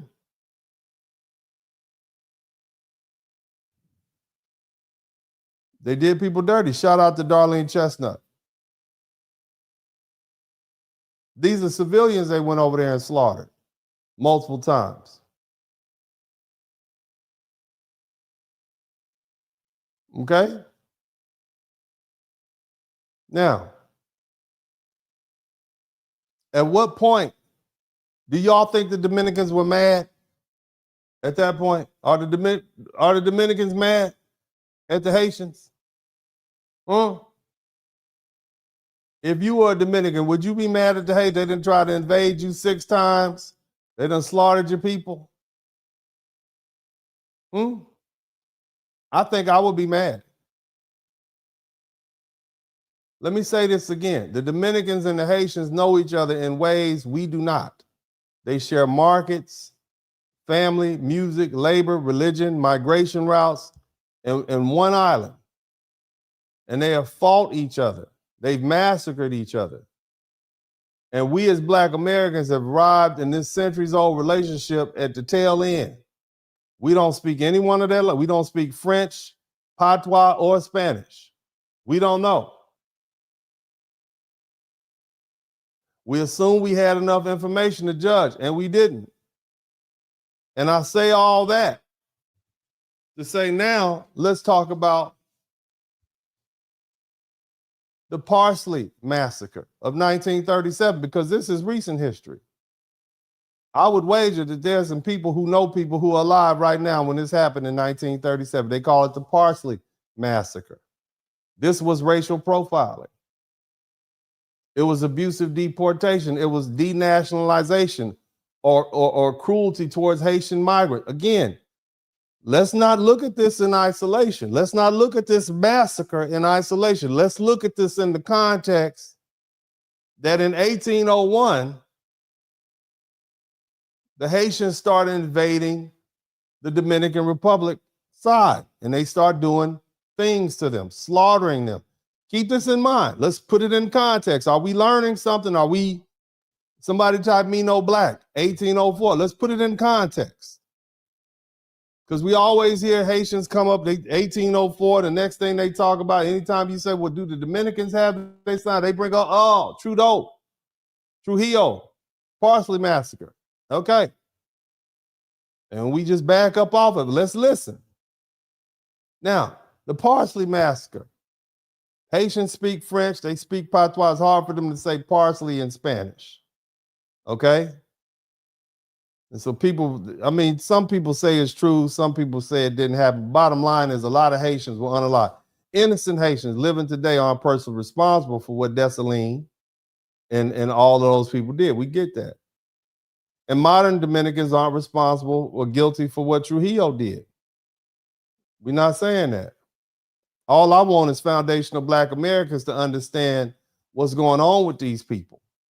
Okay? I want you to listen. So basically, they wanted to get the Haitians up out of there. And so they start going all around and they slaughtered thousands and thousands of Haitians. Again, these people had been warring with each other for decades now. I want you to keep that in mind.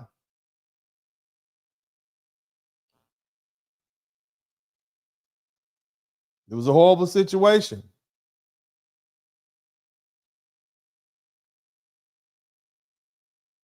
And historical memory does help explain the fear and the policy without morally justifying every modern act committed in its name. But again, the reverse is also true. Condemning Dominican abuses doesn't require us to erase the Haitians' invasions and civilian killings and burning towns and mass removals and 22 years of occupation or the repeated attempts to destroy the Dominican country. You can't demand historical honesty about Dominican crimes while insisting that the Haitian crimes disappear from the record. So when Dominicans treat the border as a matter of sovereignty and survival, understand what they're remembering. They aren't viewing Haiti from a college classroom in the United States. They're living beside a nation whose government has repeatedly claimed or controlled their territory. They remembered that the border wasn't always respected. They remember that when they just didn't put up any fuss and let them come over, they took over.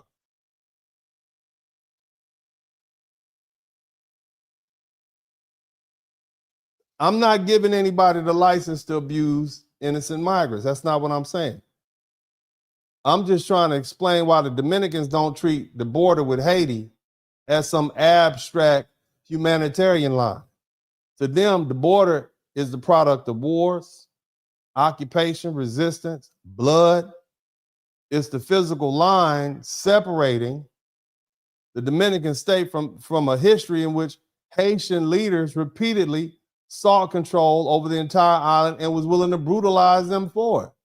You may disagree with these Dominicans. You may condemn them as prejudice. You may demand humane treatment for Haitians. But before you lecture Dominicans about why they should simply open their country and trust their neighbor, learn what happened the last time their sovereignty disappeared. History doesn't excuse everything, but context changes everything. And for my foundational Black American brothers and sisters, if you, over the past year, 2 or 3 years or 10 years, have developed a different vibe or feeling towards people from the diaspora, including Haitians, maybe there's a reason. You should ask their neighbors. And that's all we've done on this particular broadcast. Now, I want to take the opportunity to thank the beautiful people who've contributed to the Super Chat, the Cash App, and the PayPal. I hope y'all have learned something. I hope you all have learned something. I have something else to give to you all. I definitely want to read. The Super Chats. We have 21 Super Chats. I hope you all enjoyed this. I hope it was in context. I mean, anybody can talk about TPS. I want to try to help y'all understand what's really going on. Now, let me see here. Do we have any Cash Apps? Let's see. We have some Cash Apps in here. I want to address the Cash App people first. We got a couple of them coming in hot and heavy. Shout out to James Miles. Thank you so much. Angela Harris, thank you. I appreciate you. Thank you for the 2 Cash Apps. Let's go ahead and talk to Mixed Lens. Thank you so much. Let's see. You said 400. Oh, Eagle. Thank you. 400 Joules, Eagle. Thank you so much. That's some code word. I don't know what you said, but Eagle, that's pretty fancy. I don't know what that means, but shout out to you. Somebody, Telescope, sending a Sloss of Western shout out. Yeah, oh, that's right. I said y'all was moted. People couldn't even spell. They said, did he say demoted? Did he say motivate? No, I moted. Okay, moted. Look it up. Look it up in the slang dictionary. Shout out to 2 Joules Silver. Thank you for the Silver Star crystal roll. Appreciate you. Let me see here. Eddie Washington, 440 Joules. Uncle Alert. Thank you so much, family. I appreciate you. And 750 Joules. Let them cook. I'm cooking, man. I'm gonna keep on cooking. Thank you so much. Loving possibilities. Also, Black and saying we built the first world, the African continent is third world, even Europe is becoming second world. Yeah, man. I mean, we definitely need to think about protecting our borders. We can't open it up to everybody. Who else we have here? Laughing Disco. Thank you so much. I appreciate you. Irvin Zahara and Uncle Alert. Good looking out, the everyday Muslim. Let's see here. 10 Joules. Thank you so much. Secret We Keep. Appreciate you. Again, Secrets We Keep. New member. Welcome to the membership. Secrets We Keep. Thank you. Thank you. Thank you. GGHZ. I can't say that. Thank you for enjoying the learning. I'm glad you all enjoyed the learning. 1804. Yeah, type 1804. Next time you hear it, you think about it differently. Trust in God. Thank you so much. Also, thumbs up. Monocam. Thank you for 9656. I appreciate y'all. And let me see, Alexis Berry, let them cook. I'm cooking, man. I'm cook, baby girl. I'm do what I do. Also, we have here Sharonda Soul. Thank you. I appreciate you. And let's see here. Dream Girl 247, good looking out. Darlene Chestnut, thank you for the $10 super sticker. Love the history lesson, Unc. Thank you so much, Henry Ravenell. I appreciate you for the gold coin. And then also, I want to thank Black and Red, White and Blue. Uncle Alert, good looking out. I appreciate this. So we got 23 super chats. Shout out to all the people who contribute to the super chats, the Cash App and the PayPal. Now I want to take the opportunity to close this thing out with some understanding. So, and I humbly appreciate everybody who spent some time with me today. I try to keep it brief and hard hitting. And I do appreciate you all for taking the time to hang out with me. It's a true blessing to have your ear, and I do my very best to present you with information that you actually can help you have understanding. Shout out to Crystal Watson. I learned something. And again, a lot of you all, a lot of Black people, Black Americans are feeling guilty because you don't feel like, man, I should put aside these differences. These people are Black like me, and I should but there's a reason. Your gut is telling you, nah, I don't know. I don't like the way they treat us. I'm not feeling this. And there's a reason for that. Okay. And so after walking through this history, I think foundational Black Americans need to be honest about something. Maybe we have misjudged. Okay. Shout out to Eighth and Mason. Maybe we misjudged the Dominicans. Okay. Maybe we've misjudged the Jamaicans. Maybe we misjudged the Haitians. Okay. Maybe me no Black, if we interpret everything through American racial system, we can conclude that the Dominicans distrust Haitians, and their distrust of the Haitians wasn't just colorism. Maybe it wasn't just self-hatred. Maybe it wasn't just anti-prejudice. The same stuff they saying about us now, that we saying y'all need to go home because y'all called us dirty Black Americans. Maybe it wasn't just colorism. Okay? I'm just saying. See, after learning about these invasions and these occupations and this destruction of the Dominican communities and the repeated attempts to take back Dominican territory, perhaps the Dominican suspicion didn't come from nowhere. Maybe the neighbors who have lived beside these Haitians for centuries understood something foundational Black Americans were never taught. That's the first conclusion. Shout out to Miss Cognito. I'm just saying. And the second conclusion is a little harder. I want all you Haitians to come to the front of the room. I know you watching this. I know you watching. I've been fair. I'm just reading out the history book. You can read the same thing in here. I want you Haitians to come up here to the front. First generation Haitian, second. Come on, bring your flags out. Maybe you need to look at yourselves. Because see, at some point, every problem can't remain somebody else's fault. If your country is falling apart, and it has been falling apart since I was a little boy, that's about 50 years ago. You can't dismiss every criticism as racism, my Haitian brothers and sisters. Every closed border can't be explained as colorism. Every disagreement can't be blamed on colonialism. Every negative reaction can't automatically prove that the rest of the world is evil and Haiti is always this innocent victim. France's exploitation of Haiti was real.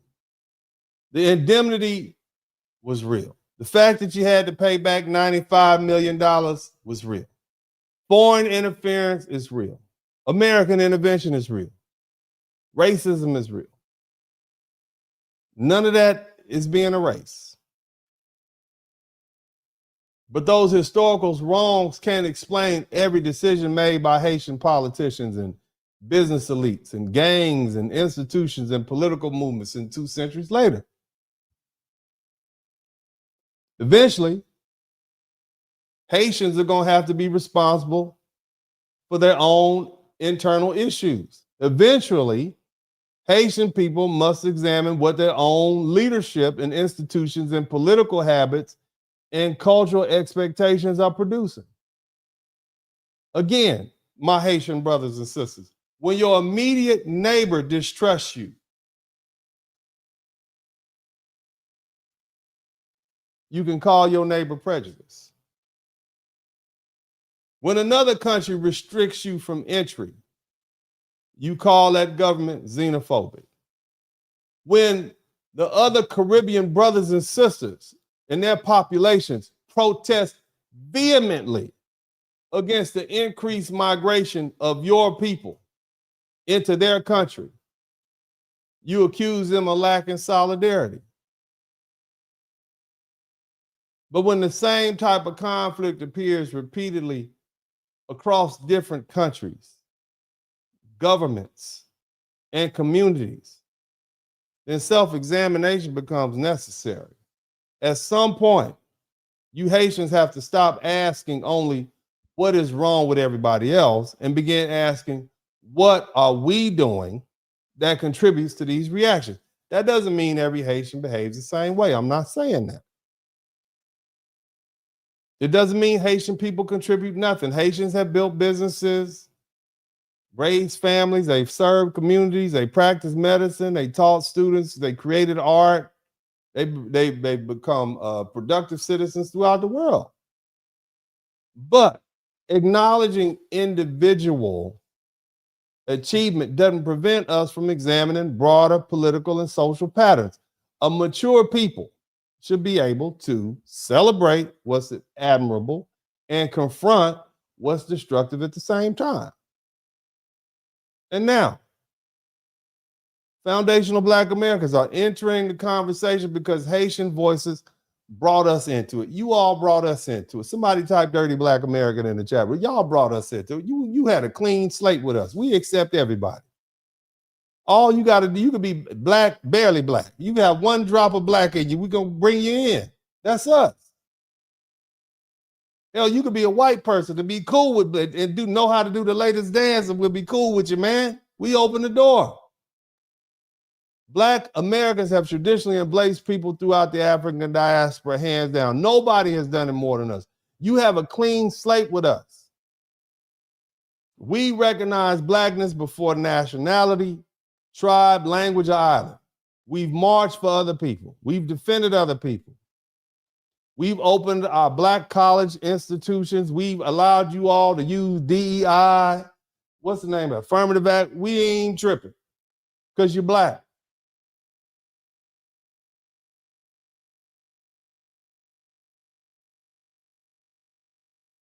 But then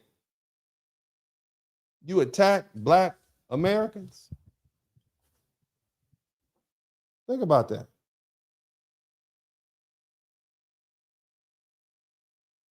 Think about that. Solidarity isn't servitude, and we are damn sure not your whipping boy. We don't owe unconditional loyalty merely because you're Black. We don't owe automatic political support to people who disrespect us.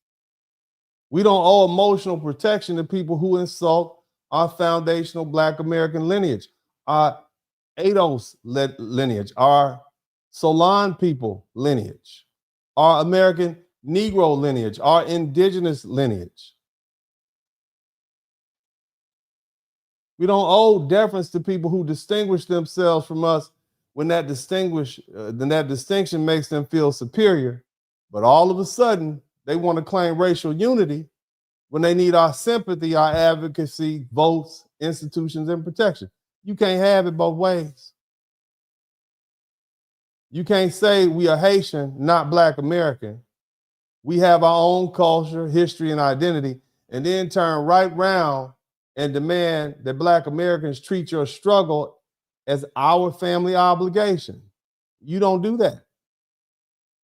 Either we are separate people whose relationship must be based upon mutual respect, or we're members of a broader Black family with reciprocal responsibilities. You can't demand separation when it flatters you and unity when it benefits you. Black Americans are not playing that game with you all anymore. And that goes for all of you black folk in the diaspora and the African diaspora. I want you all to be completely clear about what's going on. These United States, this is our country. When you ask us where we from, we're from the United States. When you ask us where we really from, we from Mississippi, Louisiana, Arkansas, Oklahoma, Georgia, Florida. We from Texas. We from North Carolina. We from South Carolina. We from Tennessee. We from Virginia. This is where we from.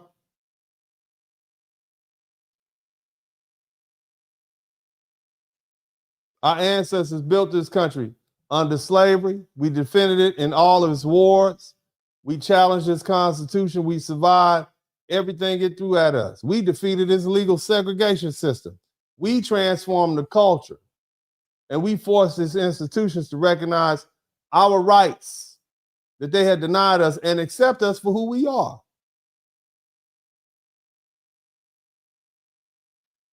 All you folk who come here from other countries, all you so-called people of color throughout the world, you enter into an America shaped by Black American blood, sweat, and tears. You benefit from the fights that we fought, from the sacrifices we made. You vote and run for president or whatever position you run for because we made that so. Black American culture is American culture. The way you talk, the way you wear your jeans, the way you dress, the way you speak.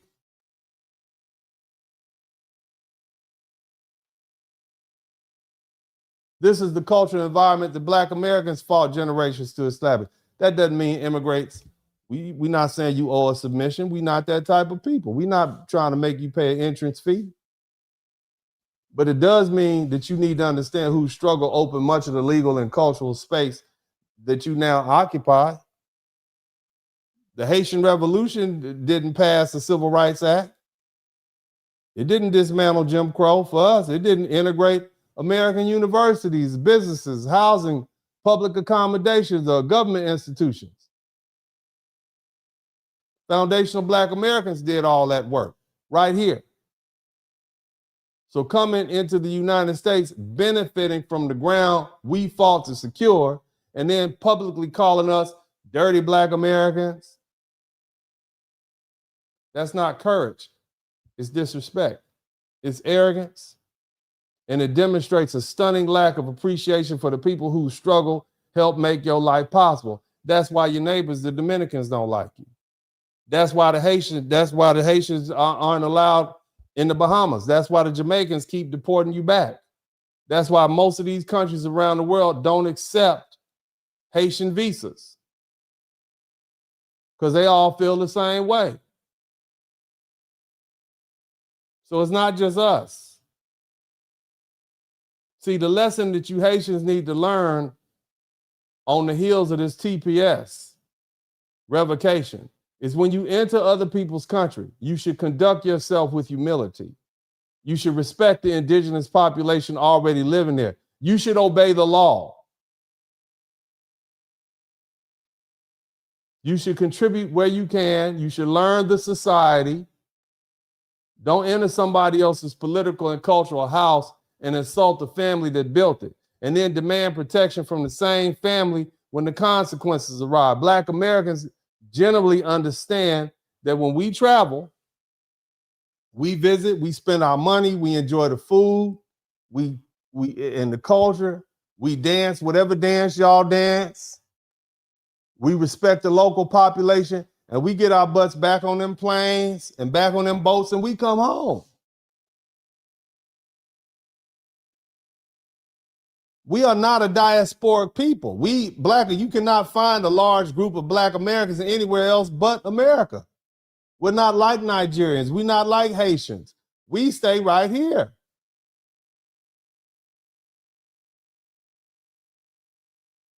And see, what we do is we don't ordinarily arrive believing that the host population owes us anything. Black Americans are not down in Belize trying to vote in their local elections. We're not trying to seek political authority in the Dominican Republic. We're not trying to seek automatic deference in Ghana.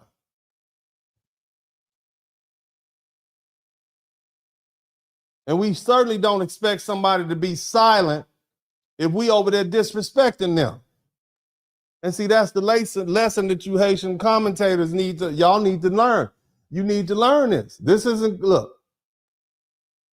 a call for Haitians to hate themselves. And this is certainly not a call for foundational Black Americans to hate Haitians. It's a call for honest national self-examination.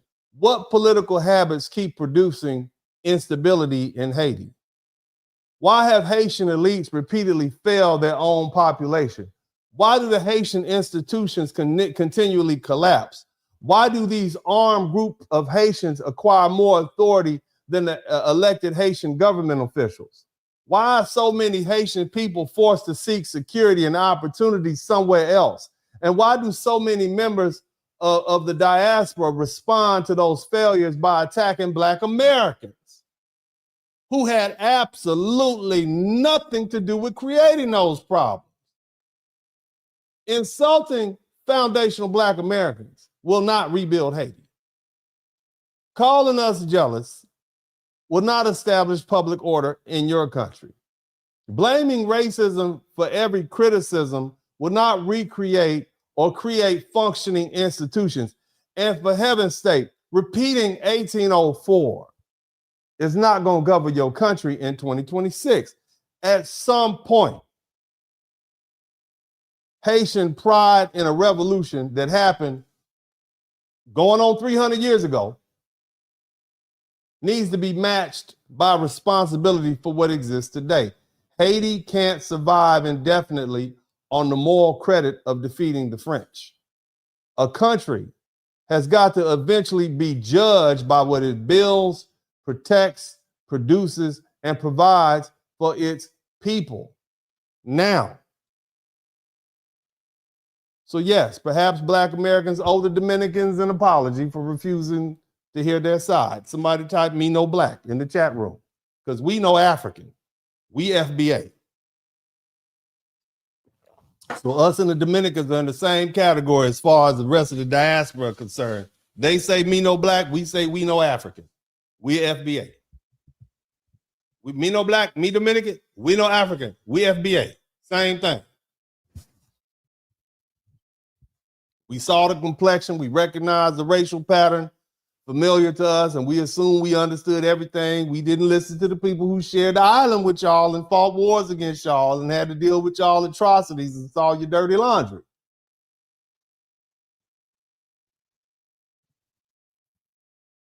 I'm not saying that the Dominicans were right about every policy or every prejudice. That's not what I'm saying.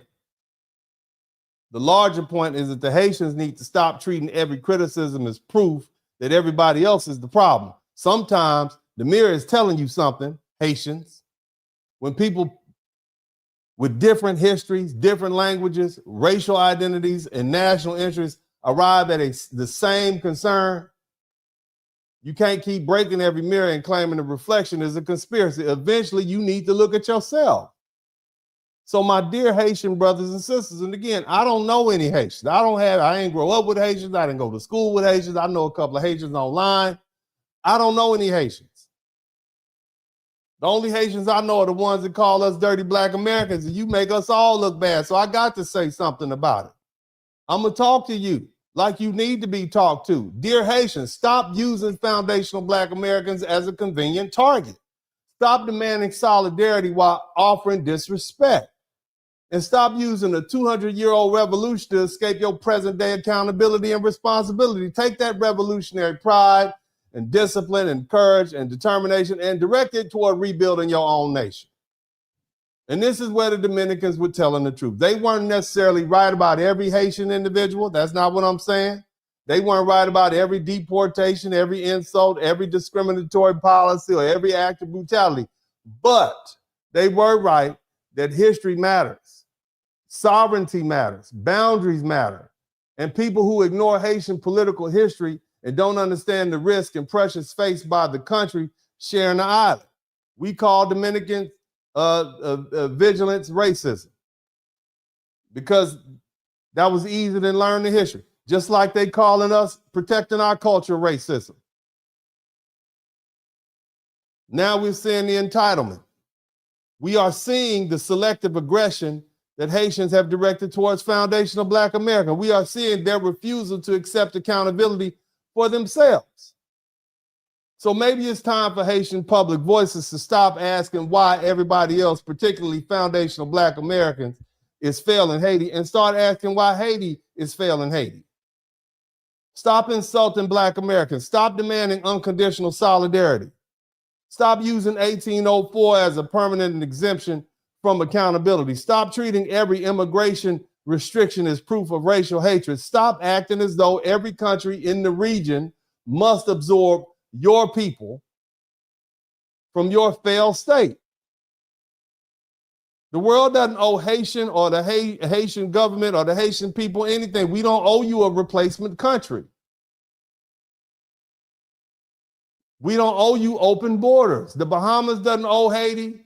Jamaica doesn't owe Haiti. The United States doesn't owe Haiti indefinite temporary status. And foundational Black Americans don't owe nobody nothing. And we definitely don't owe silence to you when you're disrespecting us. See, the answer for Haitians is not to make every other country responsible for Haiti. The answer is to make Haiti responsible for Haiti. Rebuild the police. Rebuild the courts and the schools and the economy. Make it safe so your little girls can walk down the street without getting raped by gang members and thugs. Break the power of the gangs. Confront the political and economic elites who failed the population. Create a country your people don't have to flee. That's what honoring 1804 would look like, not insulting foundational Black Americans who open our doors up and let you in and demanding permanent accommodation from the United States government. Hell, they don't even give us that. And most importantly, stop blaming everybody else for what's going on in your country. Go back to Haiti and make Haiti safe again. Make Haiti governable again. Make Haiti prosperous again. Make Haiti great again. This is Uncle D, and as I always say at this time, I'm out.